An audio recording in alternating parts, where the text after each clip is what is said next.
Hello, welcome everyone to the Automana podcast. You are joined with the Real Shiesty and myself, Joshua Cast. You can catch us live every Friday on Twitch at either of our channels, or the following days on Apple Podcasts, Spotify, YouTube, potentially maybe Kick sometime soon if it seems like it takes off. And you can make sure to follow us on social media to get updated on when we go live, because today isn't Friday. We're actually going live on Thursday, so sometimes weird things like that happen. But of course, if you guys enjoyed the episode, make sure to like, comment, and share your opinions on what we talked about today, because we always want to hear what everyone, we all have different opinions. We all want to hear what different takes are. But let's get ready. Mainly, he wants to hear people disagree with me. So if you disagree with me, make it known, because he loves that shit. Oh, dude, disagreement all around. Doesn't matter if it's you, me, whatever. We all have bad takes. How you doing today, sir? Overall, doing pretty good. As you had mentioned in the opening, it is Thursday, not Friday. So this is, I think, our very first Thursday episode, and it's more or less to accommodate my schedule. So thank you. But yeah, since it was a little bit of a shortened week, not much has really changed since our last pod. Just really same old, with the exception, and spoiler alert, but I think it's going to be very, very, very popular topic today and probably for the next handful of days. But yesterday we did go see the Super Mario Twins movie, and that's going to be a big conversation piece today on the podcast. So yeah, that was like you could tell it's going to be a big piece because we're both wearing Mario shirts. Yeah. Look at my pecs. Let me make my pecs dance. Unfortunately, I can't do that. But yeah, other than that, we have our topics for today. I kind of alluded to one of them, without to give away the other ones. But we're going to also talk about, now with Mario out, we kind of talk about this quite often, but it's apropos. What other video games would we like to see turn into movies? As well as we've been talking about it every now and then, the WWE sale. So it finally happened, and we'll be discussing that a little bit as well. But those are our big topics. As far as like little itty bitty topics, usually I ping you on a bunch of shit, whether it's on Twitter or Discord. And I didn't do either one of these things, so I'm going to save it for now. But your thoughts on two things. Okay. One, about this prototype controller from Sony that's supposed to heat up and cool off depending on what you're doing in the video game. I don't know if you saw this. Any thoughts on that? Like, it's funny. I didn't hear about this, but I heard that there's gonna be a new kind of like handheld version of like the PS Vita coming out soon. That was gonna be my second part. So that was gonna be my second part. So to your first one, no, I didn't hear about this. Two, that sounds really stupid. Like, as much as I like the haptic feedback and all that stuff in immersion, it's more gimmicky that doesn't get utilized in any video game really, except for like like a main first party game. So to me, it sounds like a huge waste of money, especially since PSVR 2, the most immersive thing you can get, is a huge flop for them right now. So I feel like this is just a fake rumor. Yeah, I'm not too sure. Yeah, exactly. I don't know if it's fake or if there is any credence behind it, but like I saw it, I'm like, nah. Like I don't want something in my hands getting cold. Unless if they're trying to do like a weird like sex prototype. And then like the heat component kind of scares me, because like, well, what's it gonna do? Like fry some of you're just gonna fry your controller and it's gonna like fuck up on you? Like, I'm like, nah, that sounds like a bad idea all the way around. So yeah, I would agree with that assessment. But that part too, which you also briefly brought up, is this whole, I think it's the code name is Q Lite or something, I think is what they're dubbing it as. But yeah, it's supposed to be handheld for PS5. Like, you have to have a PS5 in order to utilize it, and it's going to be completely you have to be on the internet all the time, allegedly, or something like that. I don't know all the specifics about it, but once again, it kind of sounds like a bad idea, unfortunately. Like, I'm gonna say it again, like, it's like, if you're gonna do something, like, go balls out. Don't just make it a peripheral. So, my opinion on the second one, because I did hear about the second one, as much as I'm a huge fan of the PS Vita, I think it's a fantastic system that PlayStation decided to just cut support on, which that's their loss. If they're gonna do another handheld, they gotta do it like this. It has to be its own standalone system with its own standalone games. Yes, could Well, it be compatible with PS, like PlayStation 5 and all that stuff? Sure, because the PS Vita was compatible with PlayStation 3, PS4 Remote Play, where you could play the PS4 games on here as a wireless connector, whatever, and a controller. Um, does it need to be with the PS5? To me, that's a bad idea. Is that you have to have a PS5 to play? I think it should just be it's separate, just its separate thing. yeah, 100%. Everything you said is what I feel like it needs to be too. Unless there's something else to it that we're not too sure of, like it just doesn't sound good. Just doesn't sound good. Like if I want to play games of that caliber, I'm sorry, I'm going to play them on my big screen TV. Like that's why I feel like the Switch is, dare I say, more successful or is successful. Is like I know you rag on the graphic component or the way the stability issues and stuff, For but its like time, it was good. Now it's lacking. That's what we should correct here. I When the Switch came out, I thought it was fantastic. But then I mean, as years went on, they didn't make a pro version. That's when I started ragging on it. okay. With that said, like it is it's been a while, It's yes, a but dated like console. That's what it is. I still think it's still doing its job. But Oh anyways, yeah. if I could get to my point real quick, like for whatever reason, like Nintendo games, and maybe it's because they've always owned the mobile market anyhow, and I've grew up with the Game Boy, the Game Boy Colors, Advance, DS, etc., etc. Like I don't mind experiencing some of those games in the palm of my hand. Like it's okay. I just can't do that with my PS5 games. I don't know. Well, that's the reason why I say it should be its own separate entity because like PlayStation Vita games, there's certain games on there that play perfect for handheld because that's what you want. Like what was it? Hell's Army. There's like the YS series, Gravity Rush that was originally like a PS Vita game. Like those were meant for the handheld, and then obviously you don't want to play like a Final Fantasy like 7 on there, but there's some games that are meant to be played on handheld. Like imagine like a what's it called? Octopath: The Travelers of the Continent on PS Vita That one would, yeah, that would because probably it's work. touchscreen Yeah, and it also has yeah, controls too. yeah, yeah. So I did want to bring up those brief topics. I'm sure as time goes on, if there is any, um, forward traction on either one of those quote unquote prototypes, I'm sure we'll end up bringing them back on the podcast again in the future. But Before we so move what do on we? from this, Sure. I if there was any of them that I would think would be true, I feel like because since the Steam Deck came out, Switch is doing really well. The Nvidia GeForce, whatever, I think Nvidia has one. Asus just came out with one. Since everybody's going back into the handheld market, it just makes sense that Sony would too. The only thing that I would disagree with is that I maybe they try to do the interconnected thing, but I feel like if they once they hear this feedback, they'll change that from being PS5 to standalone. But I feel like the handheld is more likely than not going to happen, regardless of what we say. Because it just sounds more plausible, just because of how the market's going right now. Do you think they're like trying to, but when they get to a certain part of the process, they're just going to can it? No, I think, like I said, I think the handheld is going to come out. I think this Oh, is okay. probably a rumor that was leaked, and then they're probably saying some other details. But because of it being leaked, they're probably going to change some certain aspects so they don't Mm, they take the negative comments and they make it back into a positive or whatever. But I feel maybe. like I said, because of the market the way it is, everybody's Yeah. making a handheld nowadays. It just makes sense that Sony makes one at this point. Yeah. But now, like, if I may, since now we're turning into a little bit of a larger topic here, do you think then the market could somehow get oversaturated? Oh, 100%, but that's everything. All corporate, or all corporations want to, if something is good, they got to jump on it to make their Yeah. money and then they dip. That's what they're going to do. I And think that's most likely enough. they're going to turn to PS Vita again, where they do it for like 2 years and they drop it.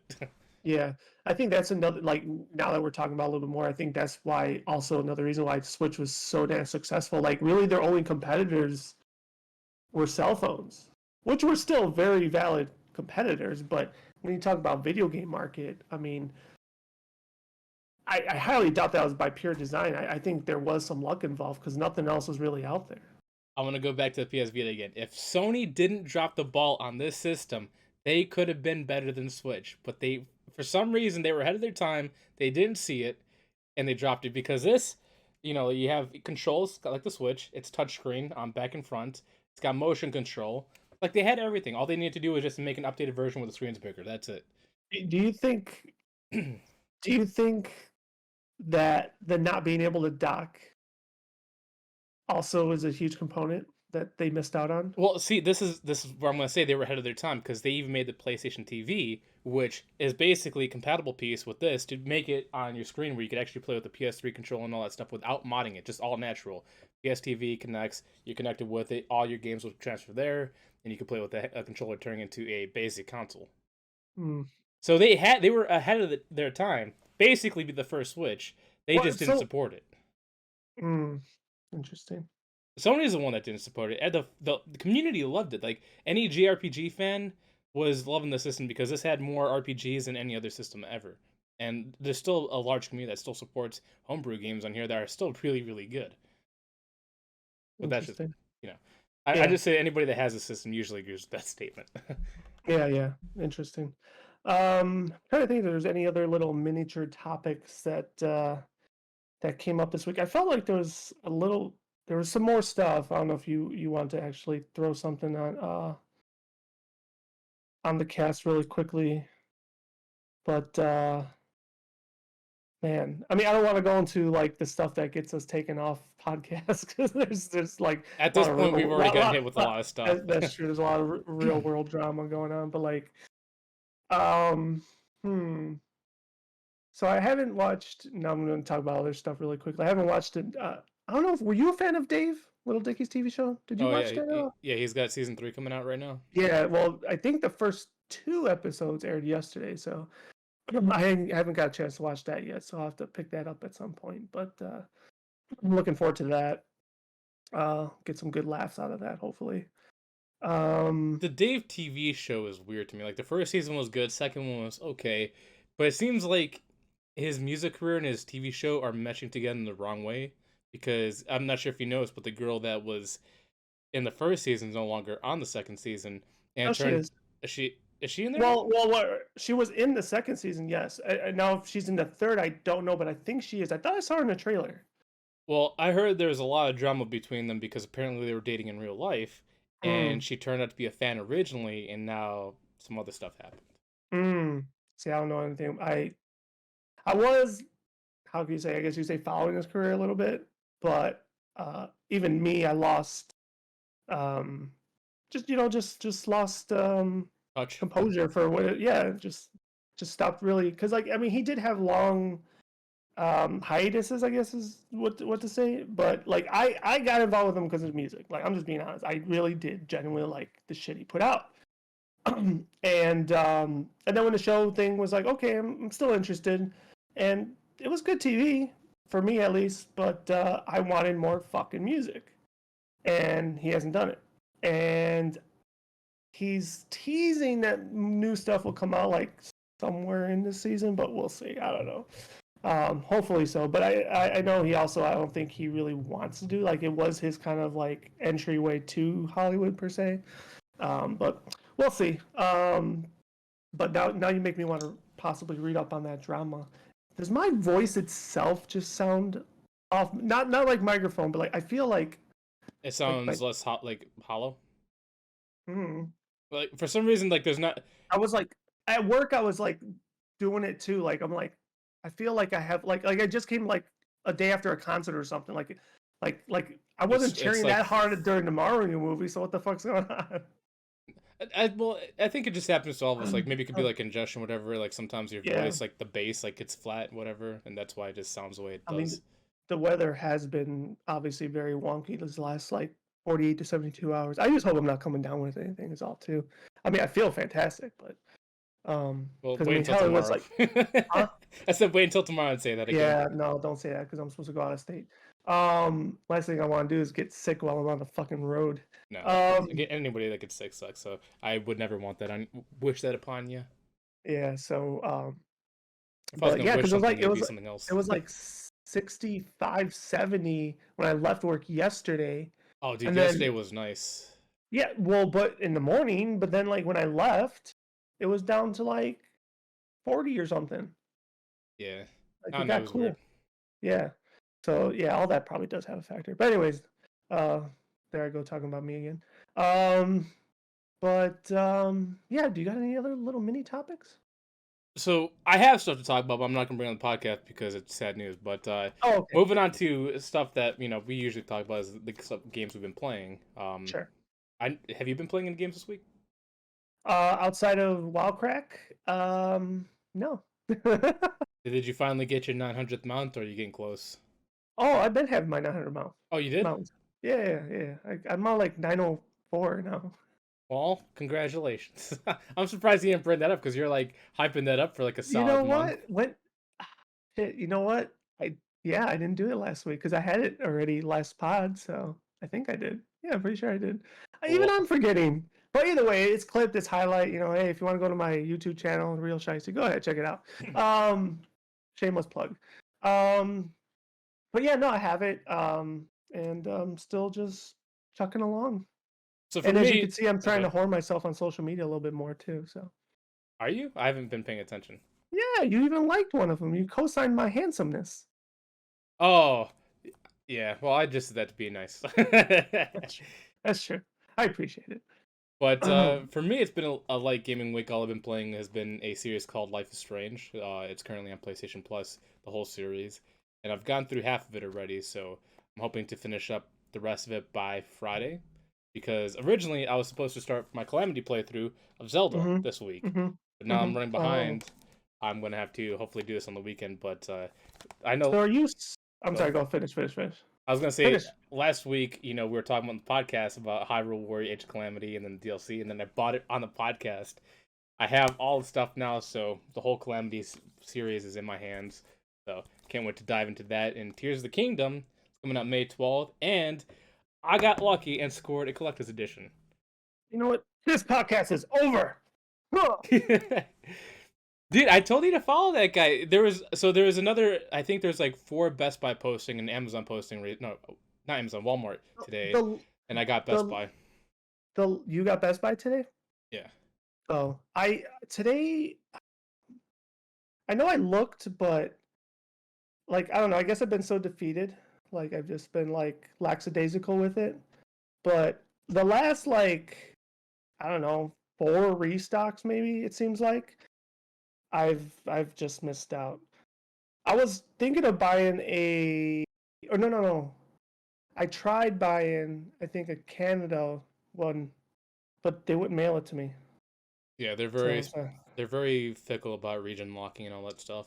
yeah, so it is what it is. Like I mean, honestly, it's not like I'm not trying to diminish it because I don't have it, but it's not as great as the first one, the collector's edition. So like, do I want it? 110%, I want it, but like, yeah, yeah.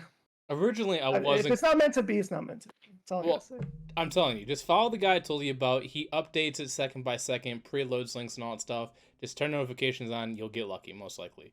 Um, but going back to what I was saying, I wasn't originally gonna get the collector's edition because usually that's stuff I'm not really interested in. Mhm. But because it's only like $40 extra, I'm like, you get a cool art book and some other stuff. I'm like, sure, I'll do it. So Mhm. I think the Best Buy comes with a steelbook for free. No, Steelbook. The Steelbook comes with the collector's edition. What Best Buy is also giving, I think, is a like a laser print or something. Oh, that'd be cool. But Yeah. it's kind of weird. Like this is gonna sound weird. As much as I like steelbooks for certain games, most likely like Hmm. PlayStation or Xbox games, I Hmm. don't like it for the Switch games. I like the original Switch art cover better than the steelbook covers. I like the Steelbook covers all around, but like I never use them. Like they're just like because they always send them to you extra, right? Like Yeah, like they're empty boxes, steel boxes. Like I almost wish they would just replace them because then like I wouldn't like. I you wouldn't like that. I like it like this better. And plus, it just So looks more organized when you put it on a shelf and it that's shows true. that. It's all red. Yeah, It's that's just true. uniformed. I like it. Yeah. Um, that's cool. Oh, so I was gonna ask you. Are you starting Breath of the Wild from the beginning, or do you have a save point? Or even if you do have a save point, you don't care. You're gonna start I back from the have a beginning. save point, but I'm gonna start completely fresh. Okay. So if you guys are interested, because Steve's been doing plugs, I'm gonna do a plug. Most likely this weekend, I'm gonna do the playthrough live on the Twitch channel. So if you're interested, make sure you follow both of us. Links will be in the description below. There you go. Cool. Yeah, I mean, I'm not doing a replay of Breath of the Wild, Well, but I I but I am, but you do. got your But stuff.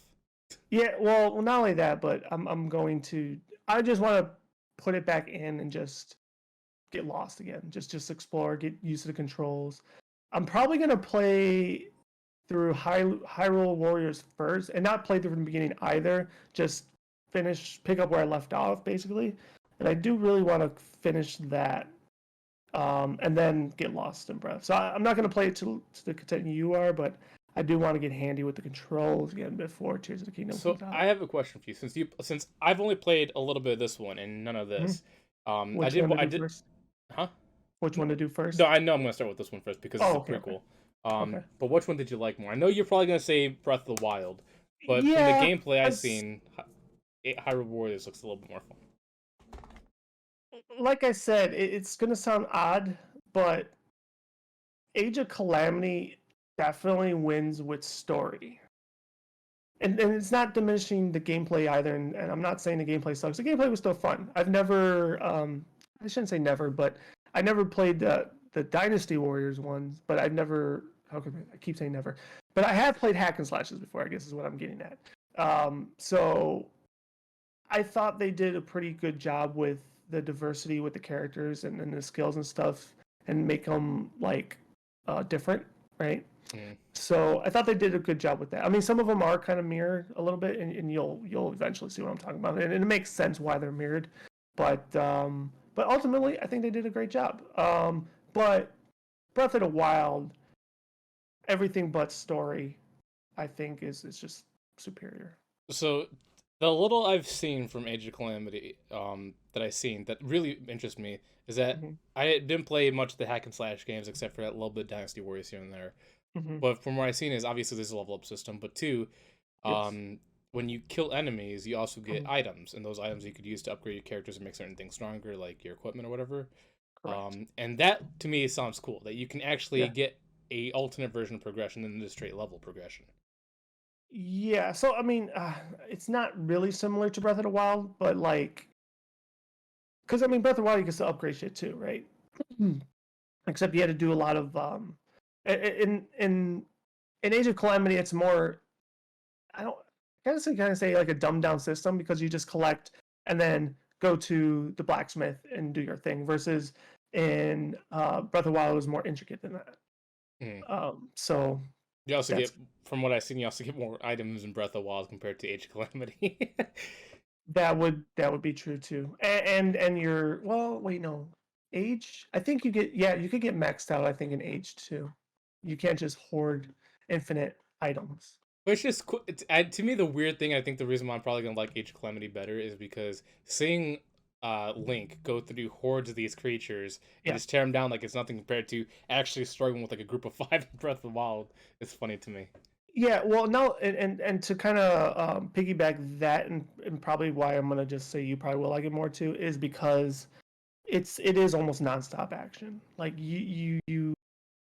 outside of just sitting there watching cutscenes and stuff, it's hack and slash. There's always something going on.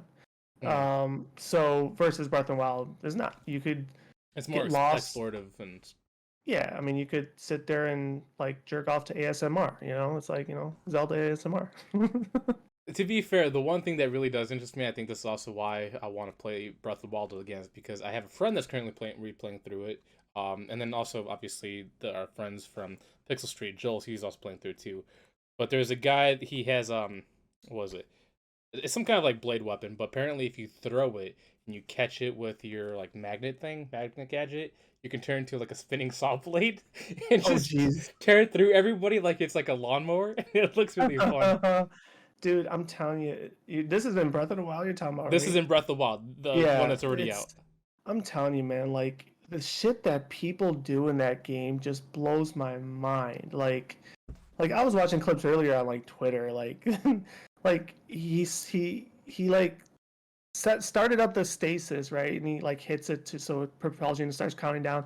He gets on the horse, barely goes on it, and so then the stasis ends, so it flips the horse, and he's like going like this, and then he starts to bow and arrow, so it slows down the sequence, and he like takes out a bunch of ancients. It's just like, oh my god, like it's so fucking awesome.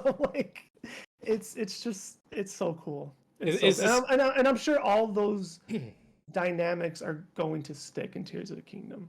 Oh yeah. Well, they're probably just gonna add upon and enhance it. But is stasis the Exactly. one where they like keep it in place and you just hit it, and then the more kinetic Yes. energy you have, it launches it Yeah. further? Yeah.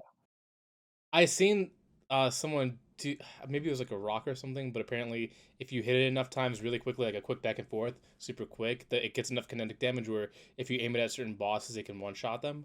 Oh, I believe it. Yeah. Yeah. Just like that's It's funny, just like seeing Link like use a stick and just like ample kinetic damage until this boulder just flings and just takes out the boss. yeah. It's amazing the things that people have done in that game. It's just it's so awesome to see. Yeah, that's why I'm Like looking those are the forward to videos I playing like. this. I mean, I know we talked about speedrunning and shit, but like just to see all that creativity is just nuts. And it's even a little bit more than creativity. It's just like the precision that's involved with a lot of those things. Like it kind of reminds me of like the videos of watching someone bounce a ball, right? Mm. And they want to let it land in the cup like after 5 bounces. Like that's the shit that reminds me of. It's like how many attempts did it take him to do that? Like because like some of it really is mind blowing. What I'm shocked is, because in Breath of the Wild you have something called a Sheikah Slate. Hmm. I'm surprised they haven't made that a Switch, because like the Sheikah Slate is pretty much a Well, Switch, looking object, but correct. it's not for the first game and it's not for Tears of the Kingdom. It's like a missed opportunity for a Switch handheld. Well, well, what they did with the first collector's edition, They made into a game case. well, yeah, which is I still own it, and it's probably arguably the best game case out there, and it was like one of the first. So there's that. I'd rather see you in a Switch. I would love to have like a No, Sheikah I Switch. don't disagree with you. I think that was a missed opportunity. Like it was done for you. Like just I don't know. Maybe they just didn't have it ready. I don't know. But And I'm not talking like just the dock. I'm talking about like full back Joy Cons, everything yeah, Sheikah no, style. I'm with you. I mean, have LED lights in it too. Why skimp out? Yeah, it's just like sometimes Nintendo has things like given to them and they just don't take the opportunity. And it's like, come on, I know you like money. You've clearly shown you like money. You could have printed money here. Yeah, yeah. Yeah, I'm not too sure how they botched that one, but the case itself is still really nice though. I like the case, and it's not a cheap ass case. Do you have no, one? no, but I've seen the one that Okay, you have. It's a hardcover case. yeah, it's a good quality case. Like it ain't cheap, so they didn't skimp out on it. So that's why I like. Well, that's cool. I'm actually happy and excited to that you're gonna now play through the Age of Calamity series. So um, I'm sure I'll chime in a little bit when you're playing. Yeah, I wonder how long it's going to take me. I'm estimating because, like I said, I'm not going to 100% these games. Yeah. Like I want to do like story start to finish. Hmm. I'm assuming maybe 150 hours of game time, potentially 200 hours of game time, or 2 weeks in real life.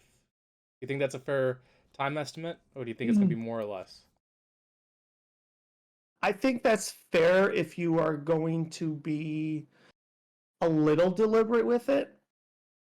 I would say casual experience, where I play it to have fun. Obviously, Yeah, some optimization might be had, but it's that's more just probably the fair. experience. I would say 160 to 200. Yeah, Okay. Yeah, because I was like trying to do the between time the estimate. both of I'm them. like, can I finish both by the time Tears of the Kingdom comes out? Yeah. Now, if you're doing a casual, and I've seen sometimes how the way you stream, you are casual with certain things. So, yeah, sounds reasonable. All right, cool. Yeah, And that wouldn't and yeah, I think getting pushing goals to 200, including a DLC, yeah, it's probably good. I keep forgetting the DLC. So is the second one only a story, or is the first one story too? Because I heard that the second one's only a story. The first one's kind of just like more utility. I think it's vice versa. You're talking about the DLC package, right? Yeah, because there's two packs. There's I pack 1 and 2. yeah. I think it's vice So versa. one's a story. The second one's utility. I think so, Okay. but I'm sorry, don't quote me on that. But yeah, Yeah, it is one way or the other. because I thought both of them were a story, but then after I bought it, somebody mentioned to me they're like, no, one of them's story, the other one isn't. Yeah, I was yeah, like, okay, yeah. that's fine. I think the reason why I'm thinking the second one was utility because I thought that was the one that gave the bike. And it's like, really, you're gonna do this now when there's nothing left to do? You did it all, and you're given a bike. Like we could have used the bike to explore a long time ago. Like Yeah. so, I mean, but Well, so technically, didn't there's they give you the bike originally, but you had to get like a certain amiibo for that? no, no. The bike was like the last thing. They're like, here you go, have fun. To and be fair, and to that this day, people are still having fun. So that bike does look really cool though. the bike looks cool. You know what I mentioned? Wondered is that do they have that bike in Mario Kart? Oh man, it's funny that I think they do. I think that was part of the promo at the time. It was so like a um, multi-release. I Sorry, don't I'm I don't done. know about that, but most like if they don't, it probably was added to like the DLC courses. But Yeah. because me going through this Zelda playthrough soon, and then also watching the Mario movie, I'm recently currently on this like hunt for like all first party like Switch games, like Luigi's Okay. Mansion, um, Mario 3D World, and Bowser's Fury and all that stuff. Because I don't know why I just want them all in my collection. All first party Nintendo games have always been good, and I don't own all of them, just some of them. But I've been trading and selling like crazy, and now I'm just adding more and more to my collection with these first party Nintendo games. Um, they can't be that hard to find, or you're just flipping so you don't have to like pay for them, right? Yeah, they're not hard to find. It's just they're expensive. They're super Yeah. expensive. Like Yeah. recently, Hey, but with Mario Day, I think like the main Mario series were like $40, and I'm like, that's an extreme discount. That's yeah. still a lot of money for old Yeah. games. I mean, that's like, I know you knock on that a lot, and it's true. But and now on the flip side of things, I mean, it's kind of good though. On the secondary market, they still retain, that value, I guess. No, they don't retain No? that value. More often than not, they increase in value in the second market. Oh, well, that's even better then. Like Pokemon, for example, Oh you yeah, get yeah, yeah. like Pokemon like games are DS games, worth. Game Boy. If you got a full box, like you're looking at $200 plus. Yeah, Like yeah. I But that, I mean, dare I say that's an anomaly, but but no, you're right. But I mean, but like I said, I think that's good though because like oh no, back in the it's great for day, people like me because like recently I yeah. was at Goodwill and I seen in like a little toy section because for some reason they put it with like the toys. There was four Pokemon Yellows, four Game Boy Pokemon Wow. Yellows.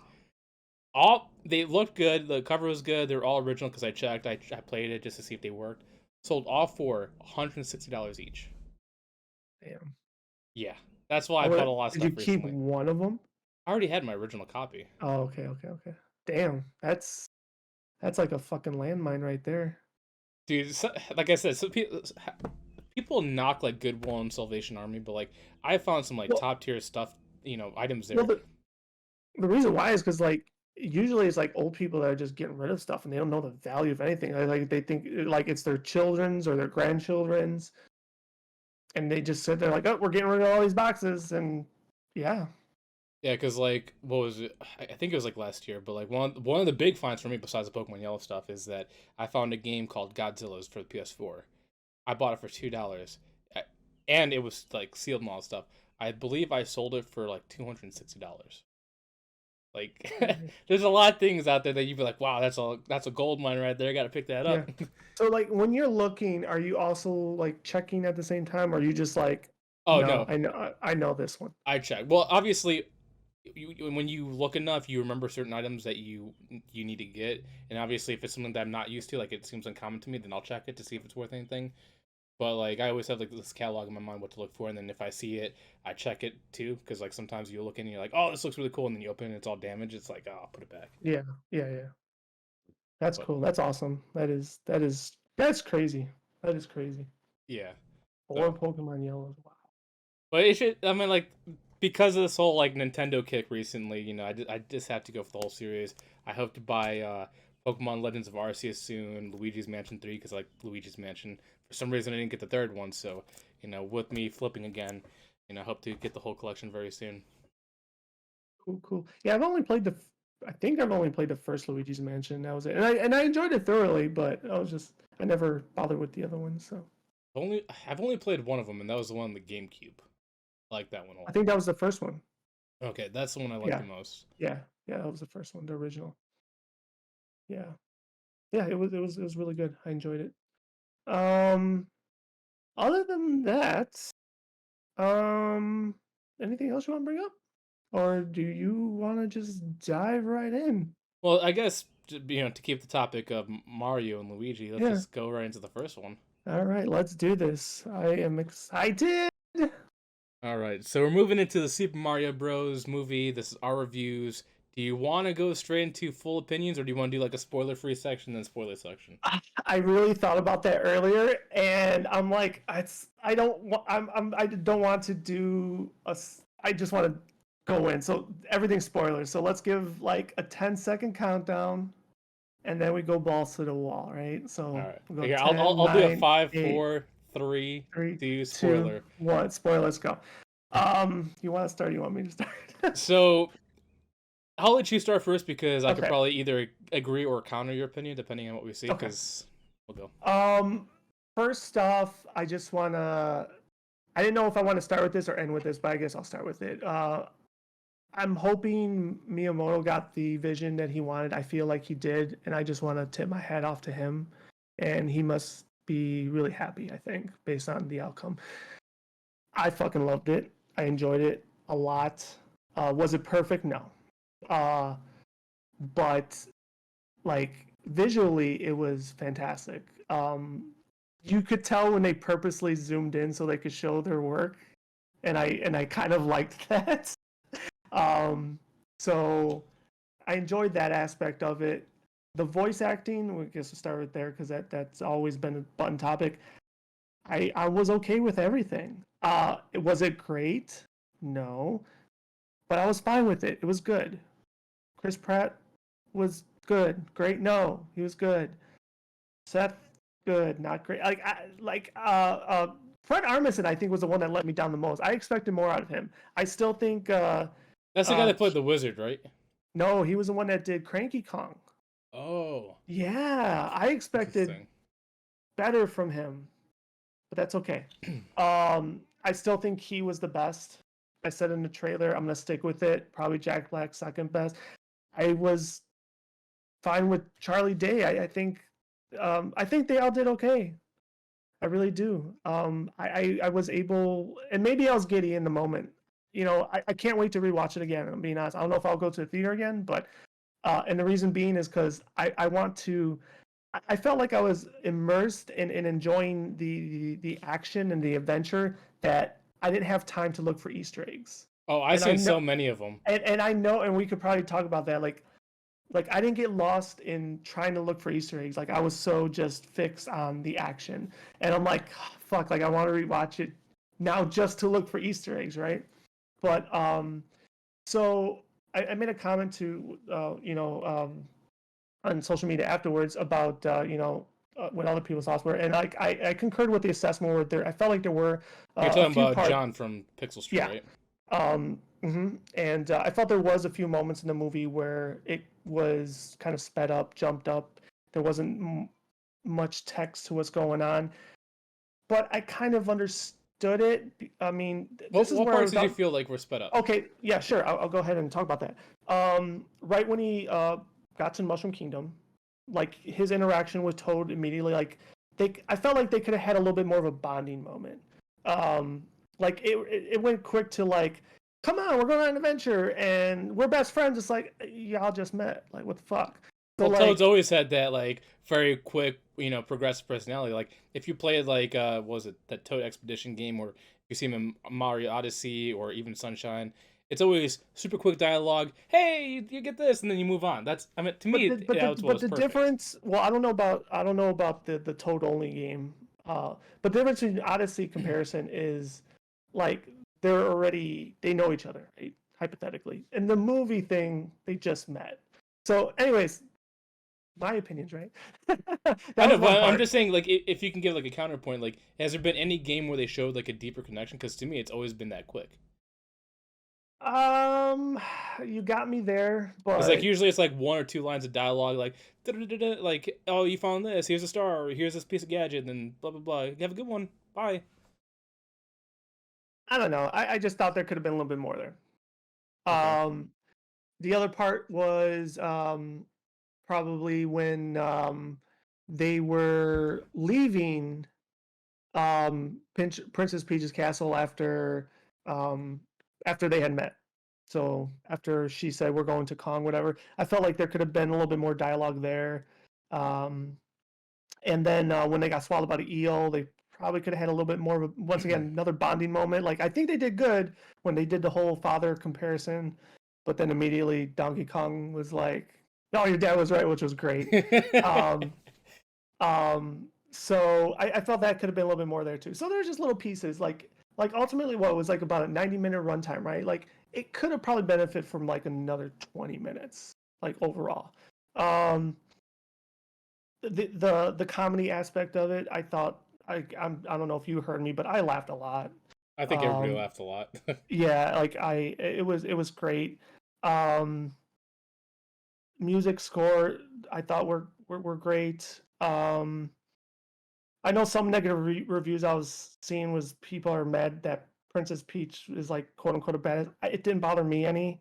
To me, Um, watching Princess Peach the way she was in the movie reinforces my thoughts on her in the game. But I'll get to that when it's my turn. okay, okay. Um, so I was fine with that. The whole Bowser thing was hilarious about and I think you made this mention on Twitter about the integration of Odyssey, which I thought was great. With the whole marriage and all that good stuff. Um, yeah, just a lot of the comic relief.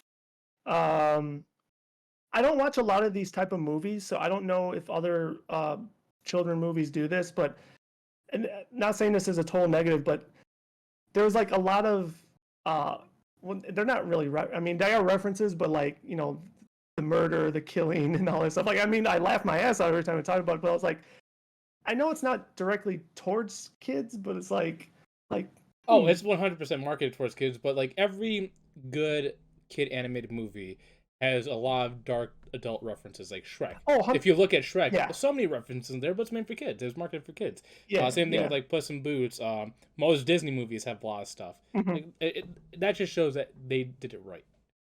The kids yeah. can watch it, but I adults just can enjoy it. like I said it's not like I was off put it by I just like because I was laughing my ass off, especially the star, like oh my god, like I know your concern was like, oh, they show the best parts in the commercial. I was like, it was funny commercial, but like thankfully the star had more than just that from the commercial. I mean the star was just so fucking funny, man, so funny. um My so favorite there about the star is that they're being lowered, and he was like, "Yes, finally release!" And then they then they pulled him bring it back up, back, and the star was like, "No." it's like boo. It was fantastic. I'm actually wondering, not to like stray off the topic, because like I said, I don't get to watch a lot of these type of movies, but I already pre-ordered my DVD, by the way. Oh, same thing. 4K, Yeah. 100%, deluxe everything. So with that said, do you think they will have a longer version on the DVD? No, No, I okay. think there's gonna be like Uh, bonus special features, bonus takes or whatever. But I think what mhm. we've seen is what we're gonna get in the movie. Okay, and that's fine. But I was just curious. But um, I don't know what people felt immediately at the start where they showed the commercial and then immediately they lost the accents, but I thought it was fantastic because it gave credence and clarity as to why they did and didn't have them. Well, Um, that's exactly the point that I think they made, and I thought this was 100% perfect. People are like, before you go into the movies, they're like, "Oh, the voice acting sucks" and all that stuff. But then when you watch the beginning of the movie, they make it so that they do it just for show, and that's not really how they talk. And I thought that was exactly. just I like the perfect way to break the tension. exactly. And you know what? I think, and it probably did help like me mentally, if that makes any sense, right? Because Yeah.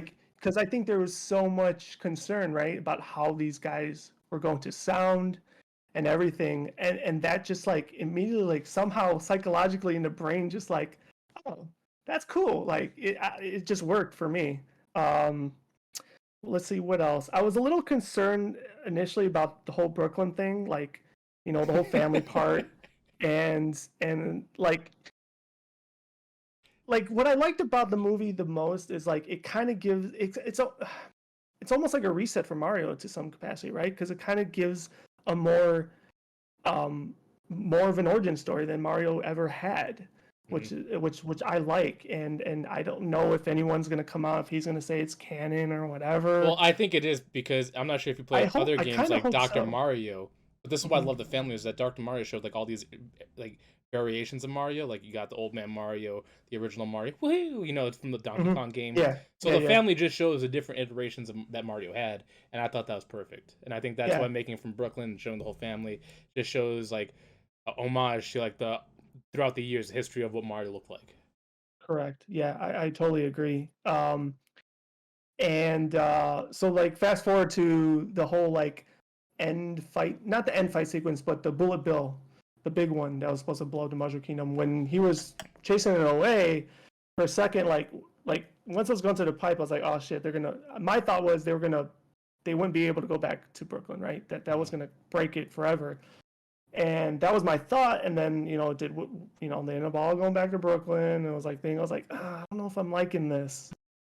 And I'm like, okay, let's let it play out. It played out, and then it clicked on me. It's like, okay, they had to go full circle with the story with the father, and show okay, you did good, son, and all that stuff. So I was like, okay, now I understand why they had to do that. Like, okay, I'm cool with it. Um, and then, man, what else do I want to say?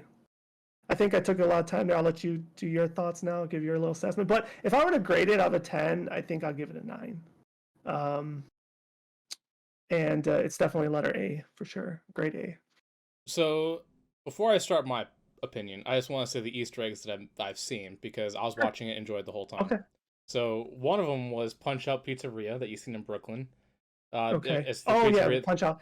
Yeah, yeah, Yeah. yeah, yeah, yeah. Also, they're playing the original Donkey Kong game. That was cool. Also, That one I did notice. the Easter eggs with the family members, like I just mentioned. I thought that Hmm. was cool. Hmm. The different mushrooms that you get the power ups. I thought that was cool because I thought they're just gonna the big one, but no, when I seen the blue one, I laughed before everybody else did because I knew what was coming Yeah, same next. here. Same here. But then also things with the Donkey Kong scene where they go to the Kong country. The DK rap. Obviously, I knew that Hmm. that was coming in. Hmm. Seeing Diddy Kong and I forgot what the female Kong's name Oh is. yeah, Dixie and Kitty. Yeah, I Yeah, I yeah. love seeing them in there. Some of the Mario Kart references that they show with how they get their cosmetics and all that stuff. I thought that was Hmm. really cool. But going to my preference of the movie, one, it. I mean, obviously, going into, I knew that the animation was going to be great because made by Illumination. They've always done a fantastic job. Two, I was a little concerned with the voice acting, not because of the way they sounded, but because the opinions that some of the actors and directors were talking about beforehand, and it threw me off. But hearing it, like I said, Jack Black, Chris Pratt, they did fantastic. They even changed their voices. Well, obviously Jack Black did, but Chris Pratt even changed his voice a little bit to make it sound more Mario esque. Toad, which is played by Keegan Michael Key, when I heard the trailer, I wasn't impressed. But somehow they voice changed him a little bit because Keegan Michael Key, I've watched all his, skits, on Comedy Central and all that stuff. He doesn't Hmm. do a good enough job changing his voice like, Jordan Pele does. But for some reason, the movie, they voice changed him to make it sound more Toad like. And I thought he was great as that. Um, then I don't know the guy's name. He's the guy that played the wizard, the Copa wizard to Bowser. Yeah, I don't know what his name is too, and it you know But to sucks me, that we're not doing him solace, but I thought he did fantastic as well. well, yeah, he did fantastic, but to me, that's also an Easter egg too because he's voice acted in many video games. Like Mm, one of them is he plays Doctor Embryo in the Crash Bandicoot series. So when I heard of mm. him, I immediately, like in my Start mind, thinking of I saw that character. gotcha. Um, but going back to like Peach and all that stuff, was it Anna Taylor Joy? To Yes. me, she was the best fit for Peach because in my mind, Peach has always been like very selfish. She does her thing. She's very goal oriented, and that's exactly how she played, voice acted that in the movie, and her character represents that really well. But two, like you were saying earlier, how Peach is kind of like a badass in here. It further goes to my point that Peach never liked Mario, and the reason why she ends up in Bowser's castle is because of the whole height thing, how she chooses it. Because one, she can fight in this movie. She can do the power up. Hmm. She teaches Mario how to fight, Hmm. and hearing her mention Mario's height many, many times, I'm just like, yo, she's for the streets. I'm like, there's a good reason why I'd never liked Peach, and this shows that she never got captured by Bowser. She was always there for a reason. um, but then also like another Easter egg is like, I mentioned this before. On Twitter with John Henson and then you is that to me this felt like a Mario Odyssey movie because there's a couple scenes where they're going through the different worlds Hmm. and you can see all the Odyssey worlds are in there, like the dinosaur Yoshi place, the Egyptian place. I know the Egyptian place was in a couple other games too, but like you can see the actual area that you played in Odyssey. Like Um, that, I thought that whole montage really was a homage to 64, not necessarily Odyssey. well, the Dino one wasn't in 64. That was only in No, no, Odyssey. that part is that yeah, that one is true, but I think the rest of them like because the very first one was the first level of Mario 64 when they showed the cannon, like that was the epitome depiction of the first world. And then the rest I felt like kind of coincide, especially the desert one because that's the one that has the pyramid in the middle. Mm, You're right, the Yoshi one was not in there, but I guess it was a collection of montage. But yeah, but well, I was gonna say something. sorry, I didn't mean to cut. No, you're good. I'm trying to remember what I was gonna say. Um, it was an Easter egg related thing. Well, I guess one of them was I was hoping that there would be like a Luigi's Mansion thing in there. There wasn't Luigi's Mansion, but they showed a lot of like hints, like with the flashlight, like it going out, and I thought I was gonna see like Boo or King Boo out there, but then you see Shy Guys in That's the just funny. background, which I thought was funny because I never thought of Shy Guys as enemies, but I guess in this one they are the enemy. Well, Um, Shy Guys I think came out in Mario 2 originally. They were never in Mario 1 and 3. but were they ever bad guys? I thought they were just more like background Yeah, they NPCs. were no, they were bad guys. Yeah. Okay. But oh man, I'm trying to think of what the other one I wanted to. It was like a big point, but seeing the movie progress, one of the things that I would have loved to see, and it makes me almost hopeful because I think we talked about last episode, a couple episodes before, like things we'd like to see going forward. Seeing Mario, Peach, and also Donkey Kong utilize power ups makes me want another four-player co-op, like I said with Kirby's Dream Land. But now instead of all these other characters, I just want to see a Donkey Kong and Mario meet up like that, four-player. You're going through because I don't think Donkey Kong has ever been able to utilize power-ups, right? No, the fact that he used the fire flower I thought was badass, and he turned like red with a little bit of white accents. Like that was cool. Like Yeah. yeah, I don't think we've ever seen that anywhere that I know of. But then again, I haven't played every single Mario game in existence. But yeah, I don't think I've seen that before. But seeing that and how he changed and his whole appearance that you could use the power ups, I'm like, dude, give me like a Mario Odyssey kind of like world, like make it one. I mean, it doesn't even have to play co-op. Just allow me to change the characters and have their abilities. That'd be awesome. I would love to see it in a video game format. And especially as much as I don't like Peach, she showed that she could utilize abilities to like the ice powers and all that stuff. I would like to see her gameplay as well. One of the Easter eggs I thought was really funny, which I think is going to tie into the potential sequel, is in the very beginning of the movie when you're in Brooklyn. They showed the mayor talking about the water and all that stuff. Mm-hmm. The mayor is Paulina, Paulina, which yeah. I didn't realize at first that she was the first original female character for Mario. She appeared Well, in the no. Donkey Kong game. Oh yeah. I'm sorry. I thought you were gonna say something else. Yeah, you're correct. But Yep. yeah, the maiden or whatever Yeah. damsel in Yep. distress in the Yeah. Kong Yeah. Yeah. game, that was her. Yeah. I Yeah. didn't I didn't know Exactly. that she was the first Yeah. female character for them. Yeah. Yeah. But seeing So it's her, go on.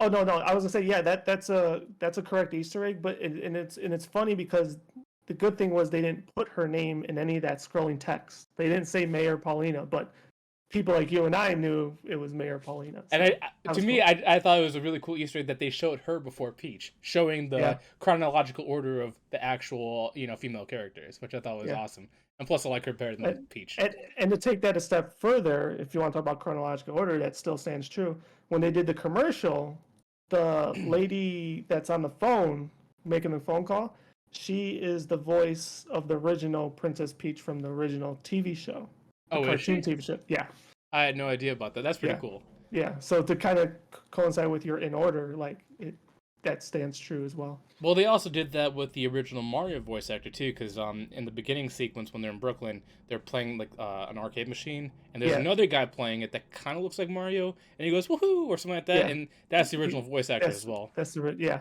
which I'm pretty sure he probably facilitated, if not both, but definitely Mario in the commercial. Yeah. Is my guess. But going back to my original thing is like one of the cool Easter eggs is this kind of also hinting towards the sequel is that they showed Pauline as like the mayor of Brooklyn, but now Mm-hmm. since everything the events that happened, I wonder if Brooklyn is not going to turn into New Donk City Oh, I like that thought. because if you play Odyssey, it kind of looks like New York. Yeah, Or no, for Brooklyn or sure. whatever, and she's already Yeah, the mayor before that, so it would just yeah. make sense that she'd now be the mayor of New Donk City. I think you're onto something. That sounds really good. Yeah, But that'd be cool. yeah, there's just a lot of cool things. I obviously when you hear Donkey Kong, you hear Seth Rogen, you'll never get over that fact. But seeing the DK rap, Like all that it's stuff. so it's so funny. Like I said, like while I was watching, it's like okay, I know everybody's name to the voice and to the act or to the character, but like I don't know why. I guess I didn't really hear any of them. Thankfully, Well, like Seth Rogen I could hear, but he played it off more where it seems more natural, which is weird to me that happened. yeah. Like I think that if anybody like that I heard the most, and it wasn't like it was a bad thing, but was probably Jack Black, especially when he was performing, right? Because he totally sounded like Tenacious D. So That's why when he was so rocking out, I was like, dude, that's definitely a Tenacious D like parody yeah, right there, no, rocking. 110%. Like especially the Peach song is so silly and so stupid, but it's like, oh my god, like you can't help but to laugh and Oh, enjoy it. before I forget, I'm sorry to cut you off. If you want to, No, no, no, edit no. that. But another Easter egg that I thought was funny is that there is a scene where Mario and Yoshi are also children, and that's also another Yes. Easter egg towards the games when they're Yeah, babies. for And sure. I love how they just nailed the imagery They for those old they ones. they did. And going back to like the story aspect and how I mean I haven't read many reviews, so I don't know what people may or may not be shitting on. Um, I just hope the story part isn't one of them because um there's not really a huge origin story for Mario. So like if this serves as it, like I am 100% behind it because like I felt like they just did such a good job. And then on top of it, the whole Princess Peach layer to a possible origin story, I thought was fantastic too. Hmm. Like it's like, oh shit, she just happened to stumble upon the Mushroom Queen as a little child. Like, okay, well, who the fuck is her parent? Like it makes you ask now all these questions. Yeah. And I just enjoyed it. I thought that was awesome. Yeah, it's there's just so many like cool references towards all the games. Like you said, the story. There's never been like a deep story in Mario, but I felt like if they were gonna choose one, Odyssey would have made the most sense, which they pretty much did. With the whole marriage They scene, him integrated taking it. over. Yeah, it was cool seeing Bowser in his wedding suit and all that stuff in the games. Um, like I said, seeing Peach the way she was portrayed cemented my opinion of her. Her being the way she is, that she never saw Mario as a love interest because he's short. I love how like it's not just like one mention; it's like I, multiple mentions. Like you're short, you're short. I mean, who's to say if that doesn't blossom later? But no, like they did do a good job with that. And another thing I wanted to bring up when talking about the funny parts, like the whole him eating the mushroom and not enjoying it. I fucking love that so much. And then I was also like, like oh, him eating the poor. mushroom and then throwing it up and him losing his power up. That sequence was fantastic. I was laughing so hard during that. I'm like, oh my god, this is fucking great. Because like it's like because growing up and you're always playing the games, it's like, oh, get the mushroom gets bigger. And never really think like, well, what if Mario hated mushrooms? Like I'm sure somebody, how they used to do those Newground videos, right? Oh. Like I'm pretty sure someone out there maybe made a video like that, like oh, Mario's forcing mushrooms. Mario fucking hates mushrooms, and like who knows? Like maybe there's a video out there something like that. But the fact that they did that, I thought was fucking hilarious and great. Mm. Um, I think um, I think they did well with the choice of power ups. The cat suit, it worked, but I was glad they did the Tanuki suit. That's for sure. Glad they did that one. Obviously, you gotta do the fire, then the star power at the end. Obviously, you cap on that. Well, it's funny they didn't Um, show the firepower thing with Mario. They only showed that with Peach and and Donkey Kong. Donkey Kong. I know. It's That's what makes crazy, me isn't it? hopeful for the game. But once again, to your point, yeah, they did a fantastic job utilizing the power ups and displaying, or sorry, portraying what they look like.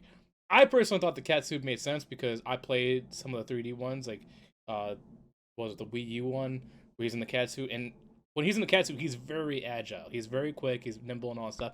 And as a cat, you would expect cat like reflexes like that, and I thought it was a good job. I unfortunately didn't play the one where he's in the cat suit, so maybe that's why I didn't have that connection with it as I did with the other ones. Um, but I mean, there's one I didn't expect, so it was cool. So. But going back to animation, because like Hmm. obviously we said this before, we thought the animation was gonna be good. Hmm. You could tell the people at Illumination had a field day with this movie because there's certain things that are very hard to animate. One is animals, like a horse and all that stuff, but two is hair. And Yeah, they here. did a lot of close ups on the hair, the mustache, and all that stuff, and how it Yeah. moved. Hmm. You could tell a lot of care was put into the animation, and seeing them do this, I would love to. I I hope Nintendo partners with Illumination more for a lot of their other series. Yeah, I know there was, and this kind of bleeds into the second topic, but we don't want to move. I don't think I'm ready to move to the second topic yet. But we'll kind of save that a little bit. But I mean, I hope so. Maybe. Supposedly Miyamoto came out. I don't know if it was like after the initial like showing or what have you, but he said allegedly a part two is not in the works right now, or thought of. I call bullshit on that, especially the way they ended it, which we didn't even bring up by the way. So it's always been spoilers, but the fact that it showed a Yoshi egg hatching at the end was very interesting because we discussed right after the movie. It's like, well, hold on, time out. What makes that one so important? Because they showed that one part of the montage with all the Yoshis running with. I think they also use like a little bit of a Jurassic Park piece, Yeah, by the you can way. see the Yoshi ring and then licking its lips as it looks at Mario, like I'm gonna eat you. And not only that, but like I almost like felt like I heard like dun, dun, dun, dun, like really briefly. I don't know why. Maybe it was in my head, but um, but yeah. So it's like they obviously showed Yoshi's as like if you want to call that like a big Easter egg, but the one at the end, it's like well, it's the green Yoshi, um, and what's the bigger significance with that? So, and it's also in well Brooklyn or maybe it is New Donk City to like what you suggested, which I think would be a great transition. Um, but yeah, and plus they Peach mentioned the unlimited amount of galaxies, which you could easily turn it into a Nintendo Universe type thing. They didn't really showcase how if whatever maybe Kong World or Kong Country, if that was like a whole different universe in its own right. You know what I'm saying? Because like when Bowser infiltrated the Penguin Kingdom, like it kind of was on its own little floaty continent world, right? Like Mushroom Kingdom. So I wonder if Kong is the same thing. Like how did they get there? So Like type of I that was actually another little jump that they didn't show. well, this is me putting pieces together just from what they showed. Uh huh. So they show it like their own little like worlds, like like the Ice Kingdom, Bowser Kingdom, the Darklands, or whatever. Yeah. Their own little worlds are just connected through the pipes. And that's why Donkey Kong was in there because the first ever collaboration with Nintendo was Donkey Kong Mario. That's why they had him there, and I think that was the first good tradition or sorry, what do you call it? Transition one. Transition. Yeah, but when they're going through the pipe worlds, if you played Smash Bros, this is what makes me think they're gonna do next in the universe. If you played Smash Bros, if you see the hand, you always see like a heaven cloud looking thing. And when he goes to the pipes the first time, what do you see? All those heavenly clouds. And I'm like, this pipeline to other worlds that they broke up. I bet you it's gonna anger something in the entity in that realm that is gonna like tie all these universes together by plucking them out of their worlds that they're not supposed to be in. Mhm. It could be another. Yeah, could be another thing for sure. But yeah, like just watch any Smash Bros, Melee, Brawl, whatever, or Ultimate. You always whenever you see the hand, you always see the clouds. That's the Hmm. biggest thing. And when they go to the pipeline, you see the clouds again. I'm like, oh, that just feels like they're trying to kind of add a little significance there. Why it Hmm. looks like that. I mean, you alluded to it. I would love to see it. I think if you want to utilize any other / all of your Nintendo properties, and even extend it to the fact where you start getting other intellectual properties involved, even for I don't think they're fucking going to do any other even intellectual properties. I think it's just going to be only Nintendo IP properties. For at least and for movie purposes, that's it.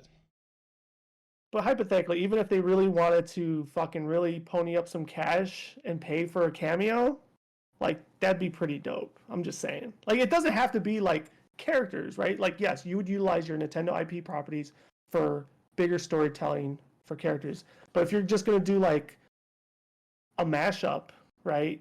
Like an Avengers going against Thanos, and you have them all lined up, and you just briefly pay some extra coin to have a Cloud and Sephiroth show up, and to have. Could you imagine if Nintendo found a way to pony up money to pay Disney to get Sora or something, like just for a brief moment? Well, that'd be like the world would go nuts. I'm not disagreeing. I would love to see it, but because Yeah. the movie realm business is more picky than the gaming industry, I think Mhm. that's why most likely not we're not going to see that. It's just going to be only Nintendo properties. But would it be cool? Yes, I would love to see that. But I think it's just going to be Nintendo properties if we're going to see a mashup like an Avengers thing. Yeah, it'd be like the original Smash Brothers game, right? The what, original, was it 8 characters? How many were in the original game? I can't remember. But do But you have anything anyways, more but yeah, to like add that. about the movie? Because I want to talk about the potential sequel if they do make one. Because I have ideas. Well, so staying on topic, yes, I am ready to move to that point. Go ahead. You'll start. You could go ahead, start. Okay, I mean, you so already gave a little bit, so but my idea is that I still think they're gonna go with the Smash Bros. Universe because seeing Donkey Kong, that's already a second IP property in there. I feel like because we've seen the Bullet Bill go into this pipe universe that connects all these different planets and it blowing up, it causes this weird connection to happen with all universes being connected, like Peach's or sorry, the Mushroom Kingdom, the Dark Kingdom, and now Brooklyn potentially being New Donk City. I think this is where you're gonna see Yoshi going into other realms, or Yoshi or Mario, Luigi, whatever, going to other realms like potentially Zelda or Kirby. I feel like if they're gonna have a second movie, Kirby will most likely be another one of the properties they're gonna introduce because it just makes sense that it fits with their kind of like look and aesthetic. well, piggybacking on everything you said, and then Kirby kind of being that catalyst, that makes sense if you're trying to incorporate the game with the movie, similar to how they did Odyssey with this game, right? Because with Ultimate, when you play the story, who was the first person you start off with? Kirby on a star. Kirby on a star, right? So it's like it would make sense where Kirby would be that kind of recruiter, so to speak, right? Yeah, where him For just like flying along carefree like he always is, accidentally stumbling upon one of the universes, riding in on a Yoshi. But like I don't know it about just, I don't know about that part, but I'm just saying I'm saying that as an exaggeration, but like I feel like if they're gonna have a sequel, it has to follow up with one Yoshi, but two, I think the chaos that the Bullet Bill did by mashing all the universes in one, because Bowser's Kingdom is now in Brooklyn. hmm. So other than Master Hand, which I don't think it would be originally Master Hand. I think Master Hand's gonna be like the ultimate villain that they're gonna need 2 or 3 movies to flesh out first, and that's when Correct. all this chaos happens and all these characters are like all these different lands. He starts plucking them back to their own land to fix the chaos. So what I could see happening, because someone has to break out Bowser, right? Let's Yeah, start there. So it will be a shadowy figure. There will be no reveal. It'll probably be King DDD, right? This is what we're rolling with, right? We're writing this right now, right? And then no one knows who set Bowser free. So story goes until Kirby comes, and then it starts putting it together. And then you get, like you said, Yoshi's now in Brooklyn / New Donk City, so that's how they get Yoshi involved.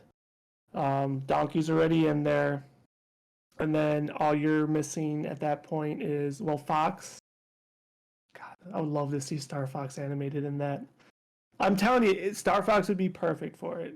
what's his Um, name? Fox McCloud or something like that. Fox McCloud, yeah. He shows up with the Airwing or whatever, and then the last component that people are gonna nut all over the place, it would be Zelda. and getting Zelda and Link involved. So That would be dope. But then you would have them going against Bowser, DDD, Ganon. Um, what other bad guys? so here, Maybe Meta Knight too. Might as well throw him in there. if I was to create something, I feel like the second one would have to include Kirby just for those reasons. DDD would break him out. Yeah. But then at the end of the second one, you have, because they clearly showed Peach transforming with power ups. Yes. Imagine if you see Bowser taking over Peach and getting Bowsetta, and then that turns into like kind of like this evil queen taking over the Mushroom Kingdom, and that's where Star Fox. No, just listen. And I'm because listening, I'm and listening, because I'm listening. now Bowser has control of the Mushroom Kingdom and the Shadow Land or whatever they called it now, Mm-hmm. that's where you get Star Fox coming in at the very end, trying to say we have to organize, we have to take out the bad guys, and then that's when he's like the general of this like rebel army. Mm-hmm. Um, and then obviously that's where the third movie takes place, with Fox coming in to get all these other people in line because obviously they're not organized to fight, Bowsette owning these, other lands. And the Mm-hmm. fourth movie is when you start getting Zelda and Link and Ganon. Like Ganon's like the calamity that comes in to destroy the world, and then that's when you see Master Hand coming in to pluck them back because the chaos is like, too much for them. I mean, it could go so many ways. I don't know what the Bowsetta thing. I feel like But Bowsetta is gonna happen but because so many but people like like Bowsetta. I think like so we're really going in like nerd fantasy land, but I love it. The reason why I think King Dedede would be the perfect person to break him out because just that character clash of them two being together would be a lot of comic relief because I could see DDD being he's a klutzy character, right? Versus Bowser's more like, no, fuck you, you can't be klutzy, you need to be do it this way. Like I could see that clash being really, really funny.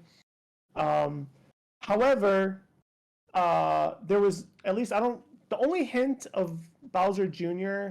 that was kind of not really shown, but like was the flying thing that he pilots, right? Um, so if they absolutely do not go with Super Smash Bro route, I guess Bowser Jr. could be someone that would bail him out as well. Oh, I forgot about King K. Rool. Oh, the crocodile It's from Donkey Kong, yeah. yeah.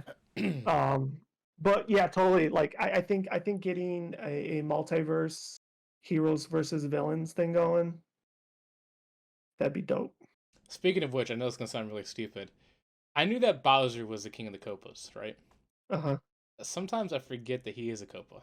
I always thought he was Yeah. like a dinosaur, but I realized he's just a No. turtle with a tail, and the other ones are turtles just without the tail. And he's also No. got red hair and he's more bulky like the other ones. Sometimes I Yeah. No. forget that. I'm like, I forgot Bowser is a Copa. Yeah. He's a Koopa. Also, too, at the end of the movie, before Mario and Luigi got the star, did you think he was going to get at some point and become Giga Bowser? Did that ever occur to you, or think that was going to happen? Because I thought it was for a brief moment. I didn't think so, only because just the way traditional stories go, the bad guy doesn't get those huge power ups. Yeah. But Well, I mean, technically he just never used it. going back to another Easter egg that I totally eluded me until you just mentioned Bowser again. Uh-huh. So when Luigi was in the Shadowlands and they showed that castle, that was the first castle that was in the first Mario game. That's why they showed like the flag on top with Bowser's insignia on it, and it's all broken because Mario broke it. Obviously, he didn't do that in this universe, but that was Bowser's original castle. I did not recognize that. So if you watch it again, and as Luigi is Which being I taken will. by the shy guys, he Yeah. looks back at the castle one more time, and on it is like the whole castle look from the original game, and it's got Bowser's flag on the black flag, and it's halfway down. Oh, okay. That's funny. That's funny. Um, Also, too, I know you mentioned like the Luigi's Mansion. I thought it was kind of hinted that because you talk about the Shadowlands or whatever they're called, Badlands, Darklands. Or what do they actually call it? I know they call it something One, lands. one of those three. Yeah. But where he ran into wasn't really where Bowser stood or stays. Like that was somewhere because to your point, right? They walked him to Bowser. Mhm. So I'm wondering if that was like their quick Easter egg for Luigi's Mansion. Yeah. Well, obviously the biggest tell was a flashlight. The first game, his flashlight cuts out, and he Yeah, uses flashlights to make sure the ghosts don't follow him. yeah. Although Like they to me, weren't that was my ghosts, Easter egg. they were dry bones, Yeah. dry bones. Um, but yeah, the wedding sequence too was pretty funny. Seeing all the iconic kind of bad guys like King Bomb and King Boo. I love the way Peach utilized her firepower to light that spear, and then King Bomb was like, "Uh He's oh," like, he that was shit was freaking great. out trying to put himself out, and he's like, "What's gonna happen?" Then boof, and And everything and blows he's up. like, eh. He's like, oh, was there a Chomp Chomp in this film? I don't remember seeing a Chomp Chomp. Oh, Or I don't think we saw Thwomp.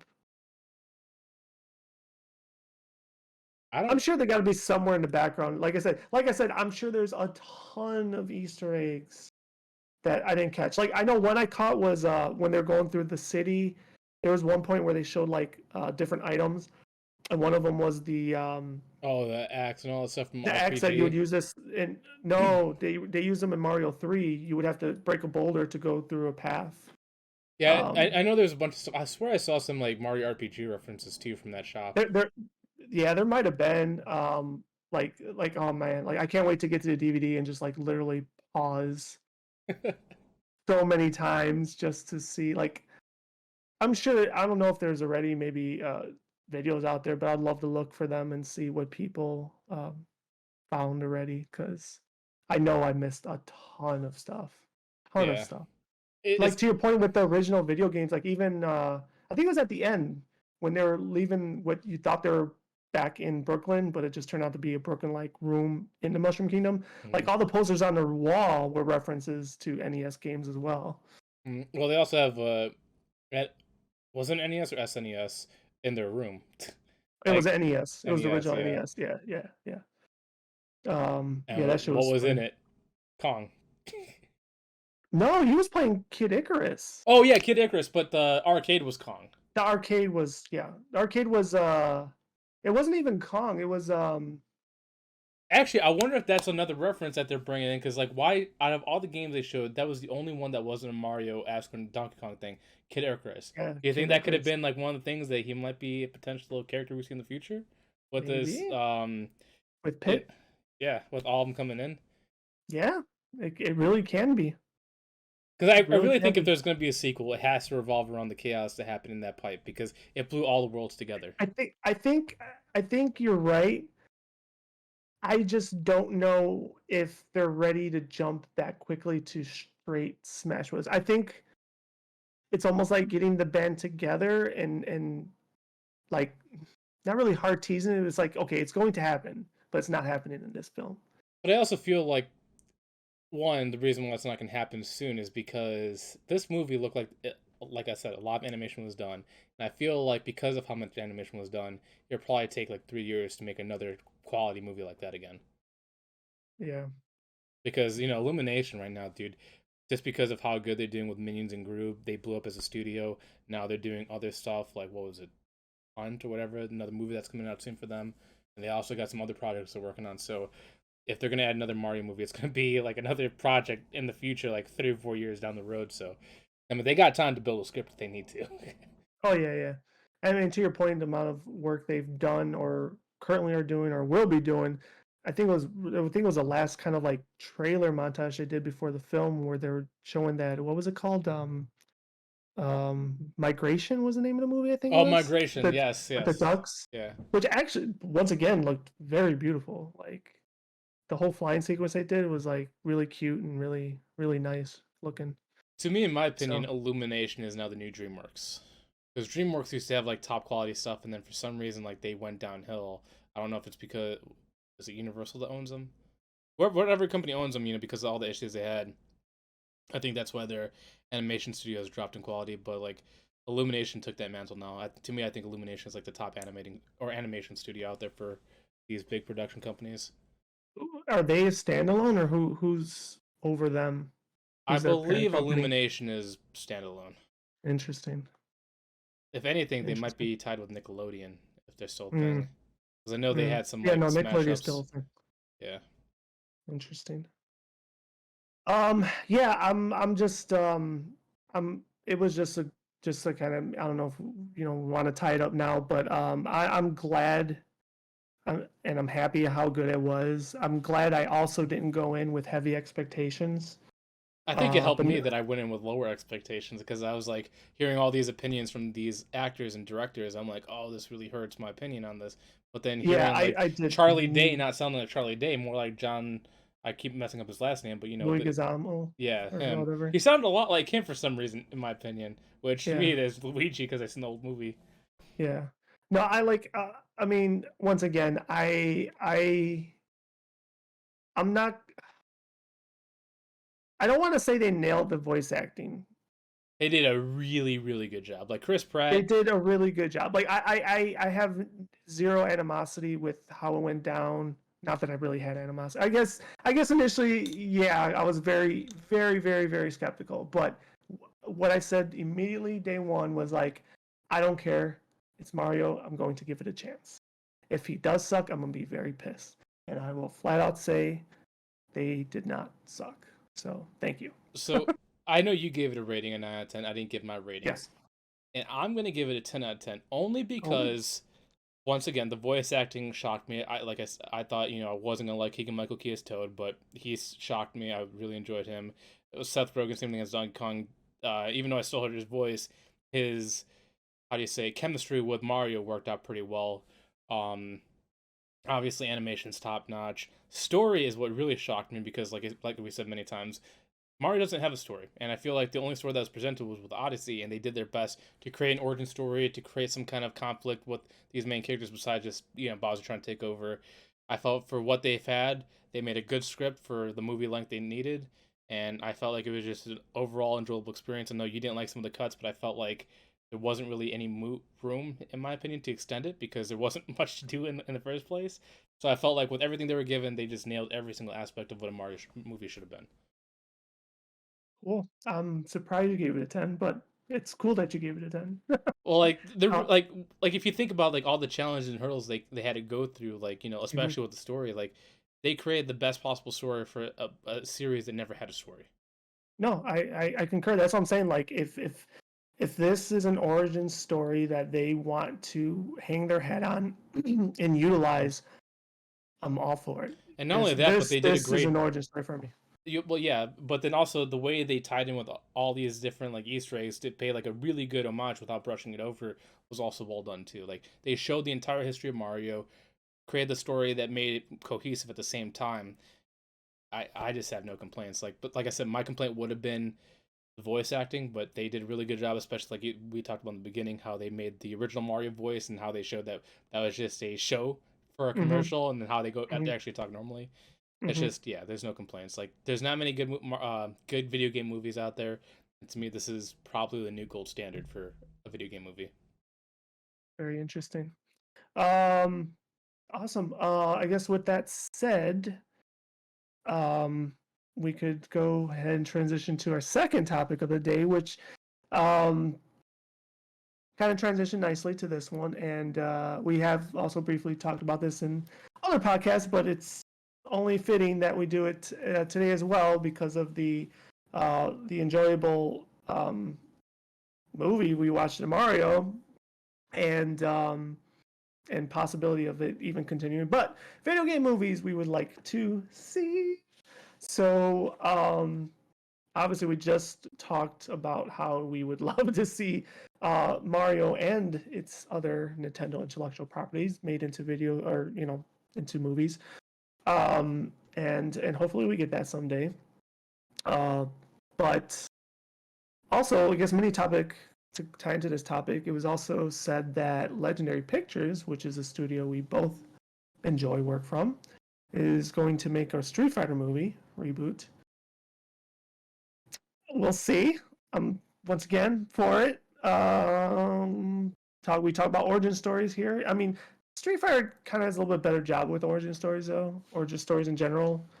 Um, so we'll see. Um, I think we're still supposed to get a sequel to Mortal Kombat, right? But anyways, let's stop talking about ones that we know might be coming out. Some So ones we want to I see. was actually gonna bring up Street Fighter because of the thing you posted. Yeah. Isn't Legendary Pictures the ones that also made Mortal Kombat 2? Ooh, good question. Maybe. So once again, Legendary Pictures, they're a studio that does a fantastic job with live action CG. My only concern is that the director they hire is gonna butcher it like they did with Mortal Kombat. Like I feel like visually they're gonna nail it. It's just directing wise, I fear for that. But going to what I seen with Illumination, how good they're doing, I would love to see, because I know we were talking about Street Fighter, how it's gonna be made into potential series of Legendary. I would like Uh-huh. to see an animated version by Illumination because their animation style kind of fits their style for the video games as well. And I feel like if I was gonna get a movie, give me that quality movie where it's animation that looks kind of lifelike, like we see in the Mario, and just give me a voice actor and a good director. I don't know if I co-sign that. I think Nintendo and Illumination really is a perfect marriage. Like Nintendo IP fits the bill so well because it's. I mean, you could sit here and obviously say a lot of their games cater towards kids, and Illumination makes kids movies, so it is the perfect marriage. I think you know as we're nerding out and saying how we'd like to see all these Nintendo IPs turn into something like this, whether it's a Smash type S film or not. Like I think I'll be a little. I won't be upset to see Link and Zelda in that regard, but because I really would like that reserved for live action, but I won't be any less giddy. I'll still welcome it with open arms. But um, yeah, I don't think I would like to see Street Fighter in that way. I mean, if I'm gonna watch Street Fighter in that manner, you have the animes, which are fantastic. That's what I'm saying is that the only good ones have been the animated version, never But live action. Like obviously they had the but I mean, 1991 like with that Bison was good in that one, but the other characters kind of sucked. I know we've argued about the differences of animation or anime and animation or whatever, but Well, I'm talking anime about.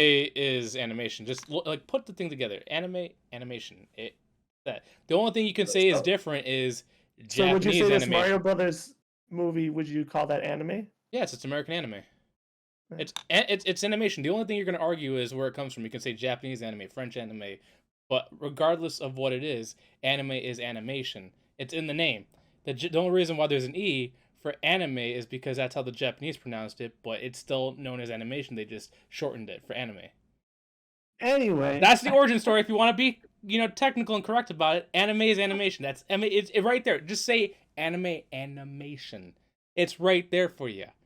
anyway, It's just American I was animation, anime. so I couldn't figure out if Mortal Kombat was legendary or not. It said Warner Brothers, which I know owns Used to legendary. own Legendary. I think they Used split up recently.